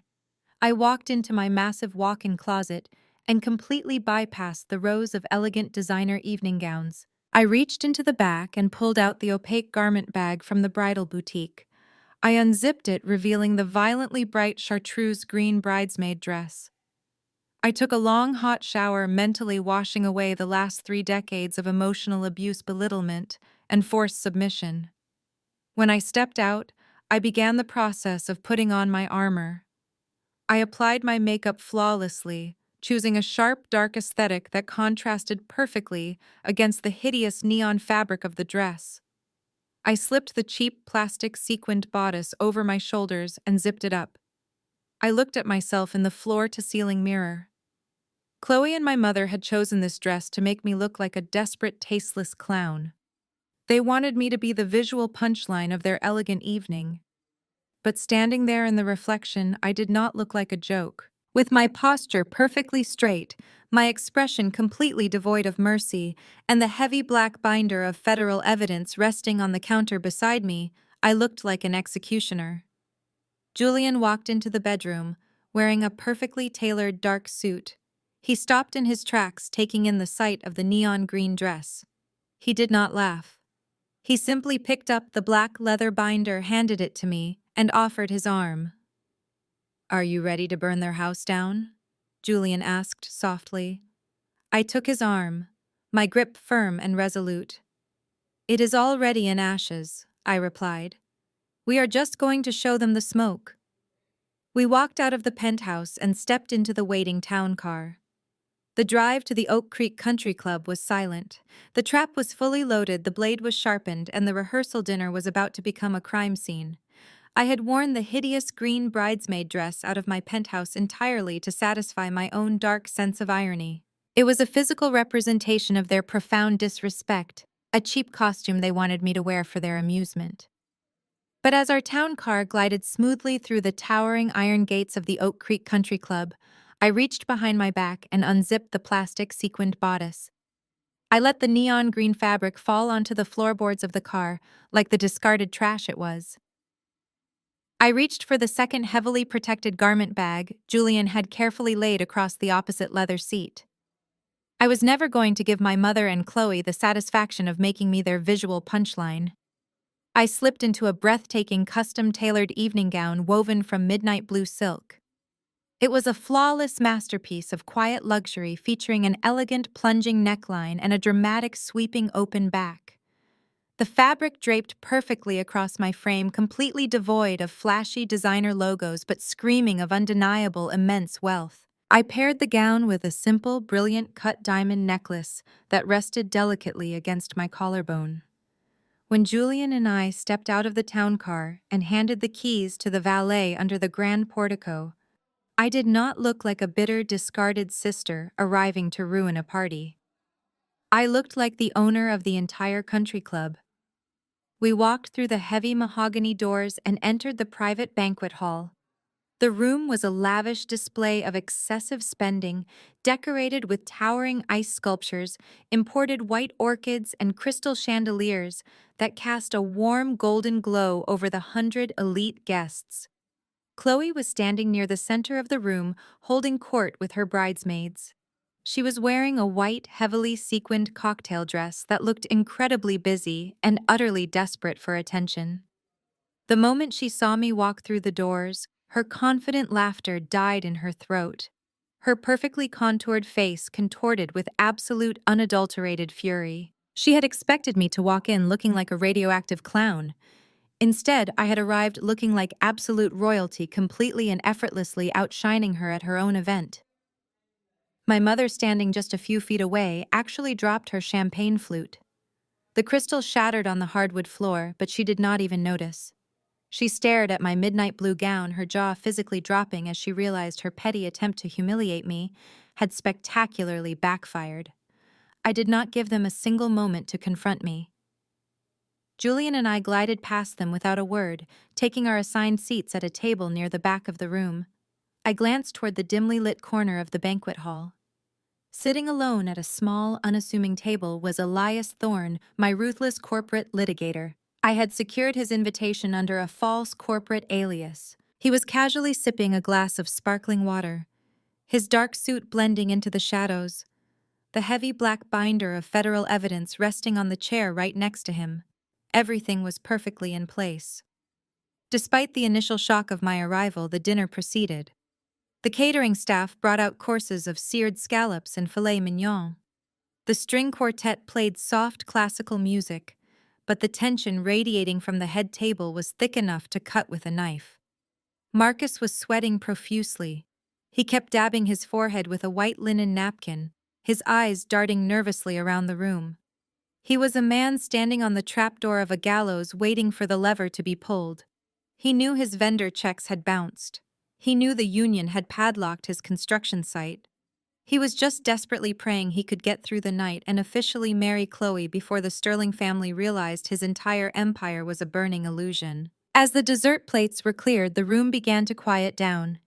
It was time for the traditional toasts. The catering staff moved through the tables, pouring vintage champagne into every glass. Marcus stood up at the head table. He picked up his crystal flute, his hand shaking so violently that the champagne threatened to spill over the rim. He forced a wide, incredibly fake smile onto his face. He tapped his glass with a silver spoon, demanding the attention of the 100 elite guests. "I want to thank everyone for being here tonight." Marcus began, his voice projecting a false, hollow confidence. "Tomorrow I get to marry the woman of my dreams. Chloe, you are my everything. And Richard, I want to thank you for welcoming me into your family and your business. We are building an incredible real estate empire together. This joint venture is just the beginning of our legacy. Let us raise our glasses to the future, to family, and to undeniable success." All around the room, wealthy guests raised their crystal glasses, murmuring words of congratulations. My mother beamed with absolute pride, raising her glass high in the air, completely blinded by the illusion her son was projecting. But at the head table, one man did not raise his glass. Richard Sterling sat perfectly still. The polite, wealthy smile he had worn all evening was completely gone. His face had darkened into a terrifying, thunderous scowl. He did not look at Chloe. He did not look at the guests. He stared directly at Marcus, with the cold, dead eyes of an apex predator that had just cornered its prey. The room slowly noticed Richard's absolute stillness. One by one, the guests lowered their glasses. The polite applause died away. The string quartet abruptly stopped playing. A heavy, suffocating silence descended over the grand banquet hall. Richard slowly pushed his chair back and stood up to his full height. He reached his hand inside the breast pocket of his bespoke suit jacket. He did not pull out a written speech. He pulled out a thick, heavy stack of folded financial documents. Without breaking eye contact with Marcus, Richard raised his arm and threw the stack of papers directly into the center of the grand dining table. The heavy files slid across the silk tablecloth with a loud, aggressive slap, knocking over a crystal water glass and soaking the white fabric. Do not talk to me about our legacy, boy. Richard's voice boomed through the silent room, a low, dangerous rumble that made the crystal chandeliers seem to rattle. Do not stand there and toast to my daughter while you are actively drowning in your own lies. My compliance team finally broke through the banking firewall this afternoon, Marcus. I know everything. Marcus turned the color of ash. He opened his mouth to speak, but no sound came out. He gripped the edge of the table to keep his knees from buckling. I know your entire corporate entity is frozen, Richard continued, his voice rising in volume and pure, unadulterated fury.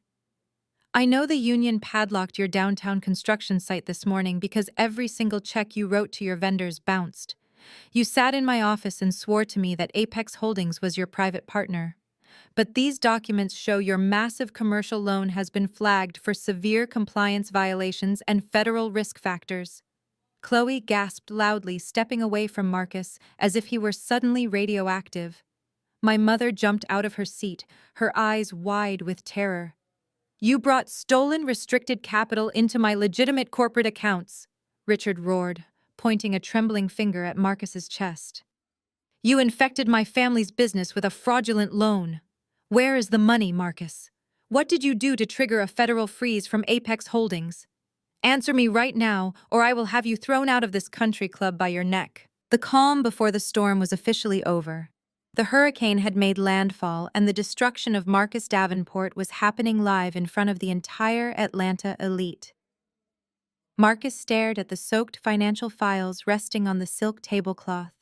His mouth opened and closed repeatedly, like a fish violently pulled out of the water.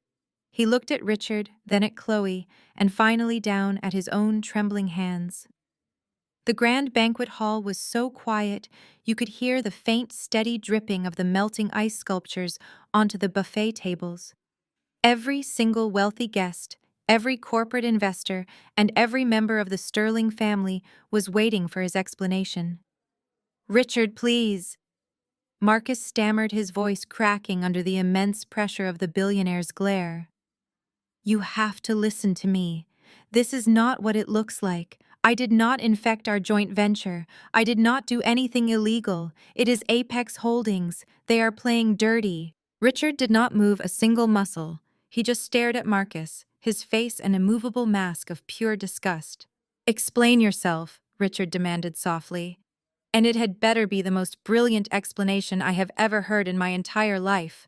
Marcus wiped his sweating forehead with his sleeve, completely abandoning any pretense of upper-class etiquette. Julian Pierce set me up. Marcus blurted out the lie, spilling from his lips in a frantic, desperate rush. I went to them in good faith. We originated the loan legally, but Julian is a corporate raider. He saw the projections for our downtown project. He saw how much money we were going to make, and he got greedy. He wants the entire development for himself. He intentionally froze my limited liability accounts on a fabricated compliance technicality to force a technical default. He is trying to choke me out so he can seize the assets and cut the Sterling family out of the deal. I am the victim here, Richard. They are trying to steal our legacy. It was a pathetic, entirely absurd conspiracy theory. Marcus was asking a seasoned, ruthless real estate tycoon to believe that a massive, federally regulated venture capital firm would risk its entire banking charter and invite a federal investigation just to steal a single mid-level downtown development. Richard slowly shook his head, looking at Marcus, not just with anger, but with profound pity. Do not insult my intelligence, boy, Richard growled, leaning heavily against the table. Apex Holdings manages billions of dollars in global assets. They do not need to play parlor games to acquire a piece of dirt in Atlanta. Furthermore, banking institutions do not freeze massive commercial loans on a whim. They freeze them when their algorithms detect severe, undeniable financial crimes. They freeze them for money laundering, for unauthorized collateral, and for fraud. What did you give them as collateral, Marcus? Tell me what you pledged to get that $4 million. Marcus took a step back, physically retreating from the interrogation. I cannot. I mean, it is confidential, he stuttered, his eyes darting frantically toward the exit. Chloe finally broke her silence. She stepped out from behind her father, her face pale and her eyes brimming with humiliated tears. "Did you lie to my father?" Chloe demanded, her voice shrill and echoing off the high ceilings. "Did you lie to me? You promised me you were a visionary. You told my friends you were building an empire. Are you telling us you do not even have the cash to pay the catering staff for the food sitting on these plates right now? Are you broke, Marcus?" The word broke hung in the air like a foul odor. For a man obsessed with respectability, politics, and high society status, being called broke by his billionaire bride in front of 100 elite guests was the ultimate soul-crushing defeat. Marcus had absolutely no defense left. He was completely cornered, stripped of his velvet tuxedo and his fake Lamborghini, exposed as nothing more than a desperate fraud. That was the exact moment my mother lost her fragile grip on reality. Valerie Davenport could not endure the sight of her golden child being verbally dismantled by the white elite she so desperately worshipped. She had spent her entire life carefully curating the illusion of our perfect wealthy family. She had sacrificed my college funds, she had forged federal documents, and she had destroyed her own soul just to see Marcus stand at this head table. Seeing it all burn to the ground in a matter of minutes absolutely broke her sanity. She needed a scapegoat. She needed someone to absorb the blinding wrath of the Sterling family so her son could escape the fire. She scanned the silent, shocked faces of the audience, frantically searching for a target. Then her eyes locked onto me. I was sitting quietly at my table in the back of the room, wearing my midnight blue silk gown, holding my glass of sparkling water. I was perfectly calm, perfectly composed, and completely unbothered by the chaos erupting at the front of the hall. The sheer contrast between my serene posture and Marcus's sweaty, hyperventilating panic was too much for her to bear. "It is not his fault," my mother suddenly screamed. She pushed her heavy mahogany dining chair back with such violent force that it tipped over and crashed onto the floor. She stepped out from behind the head table, turning her body entirely away from Richard Sterling. She raised her arm, her heavy diamond tennis bracelet flashing under the chandeliers, and pointed a trembling acrylic fingernail directly across the banquet hall, dead at my face. "It is her," Valerie shrieked, her voice completely devoid of any aristocratic polish, reduced to a desperate feral howl. "It is this vindictive, jealous brat. She is the reason this is happening." The entire room, all 100 wealthy guests, the Sterling family, and the catering staff physically turned their heads to follow the line of her pointing finger. Suddenly, the spotlight was entirely on me. I did not flinch. I did not lower my eyes. I simply raised my chin and watched her dig her own grave in front of the entire city. She has been trying to ruin her brother's life since they were children. My mother continued marching a few steps toward my table, her face twisted in absolute hatred. She cannot stand the fact that Marcus is successful. She cannot stand that he is marrying into a wonderful, prominent family while she is an absolute nobody. "Richard, you have to listen to me. Marcus did not commit any fraud. My daughter is dating Julian Pierce." A collective muffled gasp rippled through the audience as the guests connected the dots back to the dramatic engagement party from earlier in the week. "She whispered in his ear," Valerie yelled, waving her hands frantically. "She used her body to manipulate that CEO. She convinced Julian to flag Marcus's account. She convinced Apex Holdings to illegally cut off her own brother's funding just to publicly humiliate him at his own rehearsal dinner. She is staging a personal petty vendetta because she is a bitter, toxic woman who wants to destroy this beautiful wedding." My mother actually believed this narrative would work. In her profoundly twisted mind, framing the entire financial collapse as a domestic catfight was a brilliant strategy. She genuinely thought that if she could convince Richard Sterling that the frozen accounts were simply the result of a jealous sister pulling strings, Richard would forgive Marcus. She thought Richard would view Marcus as a victim of family sabotage rather than a criminal who had committed federal wire fraud. "Arrest her!" my mother demanded, turning wildly to look at the confused country club security guards standing near the doors. "Throw her out.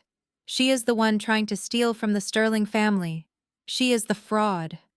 The echo of her screaming faded into the high ceilings of the banquet hall. The silence that followed was heavy, completely suffocating, and entirely focused on me. Richard Sterling looked across the room, his dark eyes narrowing as he evaluated my mother's hysterical accusation. Marcus was leaning against the table, sobbing quietly into his hands, entirely willing to let his mother publicly sacrifice me to save his own skin. Chloe was staring at me with pure venom, desperately wanting to believe that I was the villain, so she would not have to face the reality of marrying a penniless thief. They all wanted me to be the jealous, bitter sister. They wanted to reduce this massive corporate and federal crime to a petty family dispute. I sat there for a moment, letting the heavy weight of their collective judgment wash over me. I took one final slow sip of my sparkling water. Then I placed the glass down on the table, turned to Julian, and gave him a single definitive nod. The time for silence was over. It was time to introduce them to the real owner of Apex Holdings. Julian stood up immediately after my nod. He did not say a single word to my screaming mother, nor did he attempt to defend his own honor against her wild accusations. He simply turned his back on the hysterical scene at the head table and walked purposefully toward the audiovisual control booth at the rear of the banquet hall. I pushed my chair back, the wooden legs scraping loudly against the polished hardwood floor. I stood up to my full height, the midnight blue silk of my gown catching the light from the crystal chandeliers overhead. I did not rush. I walked slowly and deliberately down the center aisle of the room, passing tables of stunned, silent guests who were watching me with wide eyes. I stopped exactly 10 feet away from the head table, placing myself directly in the center of the room. I looked at my mother, who was still pointing her shaking finger at me, her chest heaving with desperate breaths. I did not manipulate the chief executive officer of Apex Holdings. I said, my voice perfectly calm and remarkably loud in the dead silent room. Julian Pierce is an incredibly brilliant executive, but he does not authorize 9-figure capital acquisitions on his own. He reports directly to the board of directors. And more specifically, Mother, he reports to me. Behind the head table, the massive drop-down projector screen, which had spent the entire evening displaying a looping slideshow of Marcus and Chloe, smiling on various luxury vacations, suddenly flickered black. Julian had bypassed the venue system and connected his encrypted tablet directly to the main feed. A high-resolution, perfectly clear digital document illuminated the enormous screen. It was a heavily watermarked corporate registration file from the Secretary of State of Georgia. The seal was undeniable. The text was massive, completely readable from the very back of the banquet hall. It outlined the corporate hierarchy of Apex Holdings, the venture capital firm that managed billions of dollars in commercial real estate across the East Coast. Listed at the very top, designated as the founder, president, and majority shareholder, was my full legal name, Maya Davenport. Furthermore, the document listed the official corporate headquarters of Apex Holdings. It was the exact address of the massive glass tower in downtown Atlanta that Marcus had claimed he could not even get a meeting at. A collective synchronized gasp echoed through the room. 100 wealthy elites, prominent investors, and high society socialites stared at the massive screen and then turned their heads to stare at me. The psychological whiplash they were experiencing was palpable. The woman who had just been aggressively branded as a bitter, jealous, low-level desk worker was standing before them as a verified billionaire corporate titan. Richard Sterling took a step closer to the screen, adjusting his expensive glasses. He read the corporate charter, his sharp business mind instantly processing the undeniable legal reality of the document. He turned slowly, his dark eyes locking onto me. He was no longer looking at his future son-in-law's estranged sister. He was looking at an apex predator in his own industry. "You own Apex." Richard stated, his voice a low, gravelly whisper that carried clearly across the silent room. "I own Apex." I confirmed, maintaining direct eye contact with the billionaire. "And I am the primary creditor of your future son-in-law."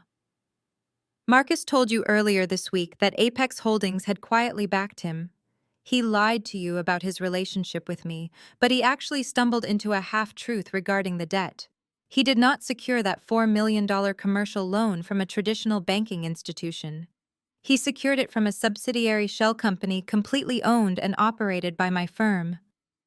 Marcus let out a sound that was half gasp and half whimper. He turned around to look at the massive screen, his face completely devoid of color. The realization hit him with the physical force of a freight train. The sister he had despised, the sister he had constantly degraded to inflate his own fragile ego, was the one who had funded his entire false reality. I am the one who injected the $4 million into his limited liability company, I declared, raising my voice so every single person in the room could hear the absolute truth. I am the one who authorized the capital to clear his initial debts. And I am the one who personally ordered the compliance division to shut off his credit valve and freeze every single cent of his assets. Why, Chloe cried out, her voice trembling violently as she clutched the edge of the table. If you are his sister, and you have all this money, why would you freeze his accounts and destroy his project just days before our wedding? I turned my gaze to Chloe. Her aristocratic arrogance was completely gone, replaced by the sheer terror of a woman realizing she was about to marry a penniless fraud. I did not freeze his accounts out of malice, Chloe, I explained coldly. I froze them because Marcus is a massive corporate liability. He committed severe vendor contract breaches, he hid a $6 million mechanics lien from your father, and he commingled highly restricted funds with the Sterling family's legitimate joint venture capital. In the world of high finance, that is an immediate red flag for potential fraud. I shut off the credit valve because, unlike my brother, I actually read the fine print of my lending agreements. And when a borrower exhibits signs of catastrophic financial mismanagement, Apex Holdings does not issue warnings. We issue hard freezes to protect our collateral. My mother was shaking her head back and forth, backing away from me as if I were a ghost. No, Valerie whispered, her hands pulling nervously at the fabric of her designer dress. No, this cannot be real. You do not have this kind of money. You are just trying to trick us. Marcus, tell them she is lying. But Marcus could not speak. He was staring at me, his eyes wide with a pure, unadulterated horror. He finally understood the magnitude of the trap he had walked into. He had taken $4 million from his sister's firm. He had insulted her, threatened her, and tried to exclude her from his life, all while spending her money to buy Lamborghinis and vintage champagne. He was completely at my mercy, and he knew I did not have a single drop of it left to give. His legs simply gave out. The golden child of the Davenport family, the supposedly brilliant real estate developer who was destined to conquer Atlanta, physically collapsed under the crushing weight of reality. Marcus dropped heavily to his knees right there on the polished hardwood floor, directly in front of the head table. The expensive fabric of his custom tuxedo bunched around his legs as he buried his face in his trembling hands. The illusion was entirely dead. The empire was ashes, and the legal slaughter had only just begun. Marcus remained on the floor, a shattered shell of the arrogant man he had been just an hour ago. But I was not finished. A hard freeze on a commercial account was a financial penalty. I was there to deliver a legal execution. I turned my head slightly and locked eyes with Elias Thorne in the back corner of the room. My corporate litigator stood up, emerging from the shadows in his dark suit, carrying the thick black leather binder. He walked briskly down the aisle, the wealthy guests parting for him like the Red Sea, and handed the binder directly to me. I took the heavy file and tossed it onto the head table. It landed with a loud thud right next to Richard Sterling's soaked financial documents. If you think a defaulted corporate loan is the end of his deception, Richard, I suggest you open that binder. I said, my voice cutting through the heavy, suffocating silence. Last night, desperate to pay for the food sitting on your plates right now, Marcus and my mother committed a massive federal crime. They forged my digital signature to secure a $500,000 loan from a black market credit syndicate, illegally using my personal Midtown townhouse as collateral. Richard ripped the binder open. His eyes darted across the crisp pages, absorbing the undeniable evidence. He saw the internet protocol logs pointing directly to Marcus's Buckhead apartment. He saw the high-definition security stills of my mother frantically rushing down the 12th floor hallway. He saw the crude digital forgery of my signature and the subsequent wire transfer receipts, proving the stolen funds were used to pay the country club caterers. Richard Sterling did not just look angry anymore. He looked entirely lethal. He slowly closed the binder and looked down at Marcus, who was still weeping on the polished floor. "You are not just a terrible businessman," Richard sneered, his voice vibrating with absolute disgust. "You are a professional con artist. You tried to use my daughter to secure your fake legacy, and you tried to use my legitimate corporate infrastructure to launder shadow money." Chloe let out a sound that was practically a feral scream. The reality of her situation had finally crystallized. She was not marrying a real estate titan. She was marrying a broke, desperate criminal who was about to be federally indicted. She stepped around the table, her heavy, white sequined dress dragging on the floor, and marched right up to where Marcus was kneeling. Marcus looked up at her, tears streaming down his face, begging her to just listen to him. Chloe did not say a word. She drew her hand back and slapped him across the face with such vicious, unbridled force that the sound echoed like a gunshot through the banquet hall. Marcus recoiled, clutching his stinging cheek. Chloe aggressively yanked the massive, flawless diamond engagement ring off her finger. She threw it directly at his face. It bounced off his velvet lapel and rolled away across the hardwood floor, coming to a rest near my feet. "There will be no wedding," Chloe shrieked, her voice breaking hysterically as she looked at her father. "Get this pathetic thief out of my sight right now." As if responding directly to her command, the heavy mahogany double doors of the banquet hall suddenly swung wide open. The timing was entirely cinematic, orchestrated perfectly by Elias Thorne. 3 uniformed Atlanta police officers, accompanied by a plainclothes detective from the white-collar crime division, marched purposefully into the room. The sharp crackle of radio chatter from their shoulders cut through the stunned silence of the country club. The trap had fully snapped shut, and the final curtain had officially fallen on the Davenport family illusion. The lead detective did not wait for an invitation. He walked straight past the frozen, terrified guests and approached the head table. Marcus Davenport, the detective, announced, his voice carrying the heavy, undeniable weight of federal law. "You are under arrest for suspicion of interstate wire fraud, bank fraud, and aggravated identity theft. You have the right to remain silent." Marcus did not even try to run. He did not try to fight. He simply remained kneeling on the floor as the uniformed officers pulled his trembling arms behind his back. The sharp metallic click of the handcuffs locking around his wrists echoed through the silent banquet hall. It was the final, definitive sound of his empire collapsing. Richard Sterling watched the arrest with cold, calculating satisfaction, already mentally severing every corporate tie his family had ever shared with my brother. Chloe turned her back entirely, hiding her face in her hands, refusing to even look at the man she was supposed to marry the very next day. But my mother refused to accept reality. As the officers hauled Marcus to his feet, Valerie Davenport let out a primal, agonizing scream. She lunged forward, not toward the police, but toward me. She threw her body onto the polished hardwood floor and scrambled the last few feet, physically wrapping her arms around my legs. She dropped to her knees and buried her face against the midnight blue silk of my gown, sobbing hysterically. "Maya, please," Valerie wailed, her tears soaking into the expensive fabric. "You cannot let them do this. He is your brother. He is your blood. You have the money. You have the lawyers. You can make this go away. Tell them it was a misunderstanding. Please, Maya, blood is thicker than water. You have to save your family." If a camera had been positioned right behind me, framing a tight over-the-shoulder shot, it would have captured the absolute devastating contrast between us.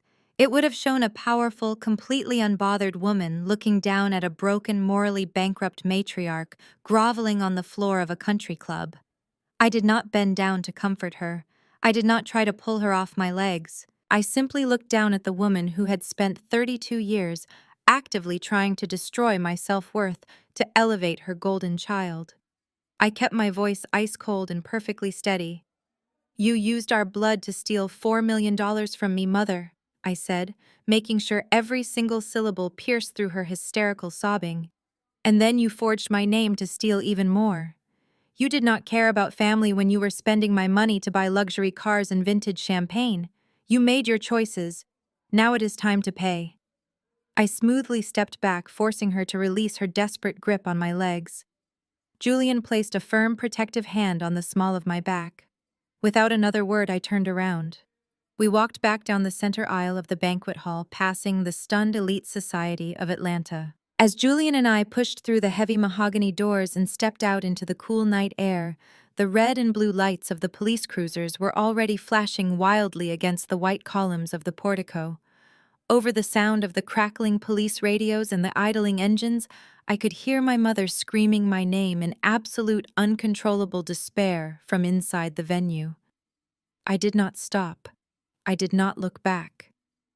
The cool night air of that evening feels like a lifetime ago now. I sit here in my penthouse living room, watching the sun dip below the Atlanta skyline, casting a warm golden hue over the city that my family tried so desperately to conquer. I pick up my crystal glass of Cabernet and take a slow, quiet sip, letting the rich taste settle as I reflect on the ashes they left behind. The justice system moved with remarkable speed when billions of dollars and high-profile corporate entities were involved.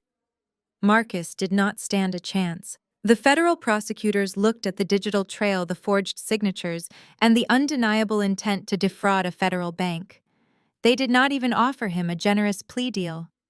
My brother, the golden child who was supposed to build a real estate empire and marry into a billionaire dynasty, stood in a federal courtroom wearing a standard-issue orange jumpsuit. He wept openly as the judge sentenced him to 7 years in a federal penitentiary for wire fraud and aggravated identity theft. The Sterling family entirely dissolved the joint venture before that weekend was over. Chloe married a wealthy hedge fund manager 6 months later and successfully pretended Marcus never existed. As for my mother, her downfall was completely self-inflicted and entirely absolute. Valerie Davenport tried to fight the conspiracy and accessory charges. She hired expensive defense attorneys using high-interest credit cards, desperately trying to spin her intricate web of lies to a federal judge. But the security footage and the internet protocol logs were entirely bulletproof. The massive legal fees and the subsequent civil penalties drained every single cent she had ever saved or borrowed. She was forced to declare total, devastating bankruptcy. The bank foreclosed on her beautiful colonial home, and she had to auction off her designer clothes, luxury handbags, and diamond jewelry just to avoid serving her own prison sentence. Today, the woman who once looked down on everyone from her pedestal of respectability politics lives in a run-down, cramped apartment on the far outskirts of the city. The elite society of Atlanta completely blacklisted her. Her phone never rings. The country club immediately revoked her membership, and the wealthy friends she spent her entire life trying to impress now pretend they do not even know her name. She sacrificed her daughter to build a kingdom for her son, and in the end, she lost both. I place my wineglass back on the marble table. I do not feel any pity for them. I feel a profound, unshakable peace. The most elegant revenge is massive success and letting the law do its job. Never let the word family become an excuse for others to drain your blood. You have the absolute right to protect your peace, your assets, and your sanity from the people who happen to share your genetics. If you are in a toxic family, how did you set your boundaries? Share in the comments below. Hit the like button and subscribe if you believe in protecting your worth. Until next time, stay strong.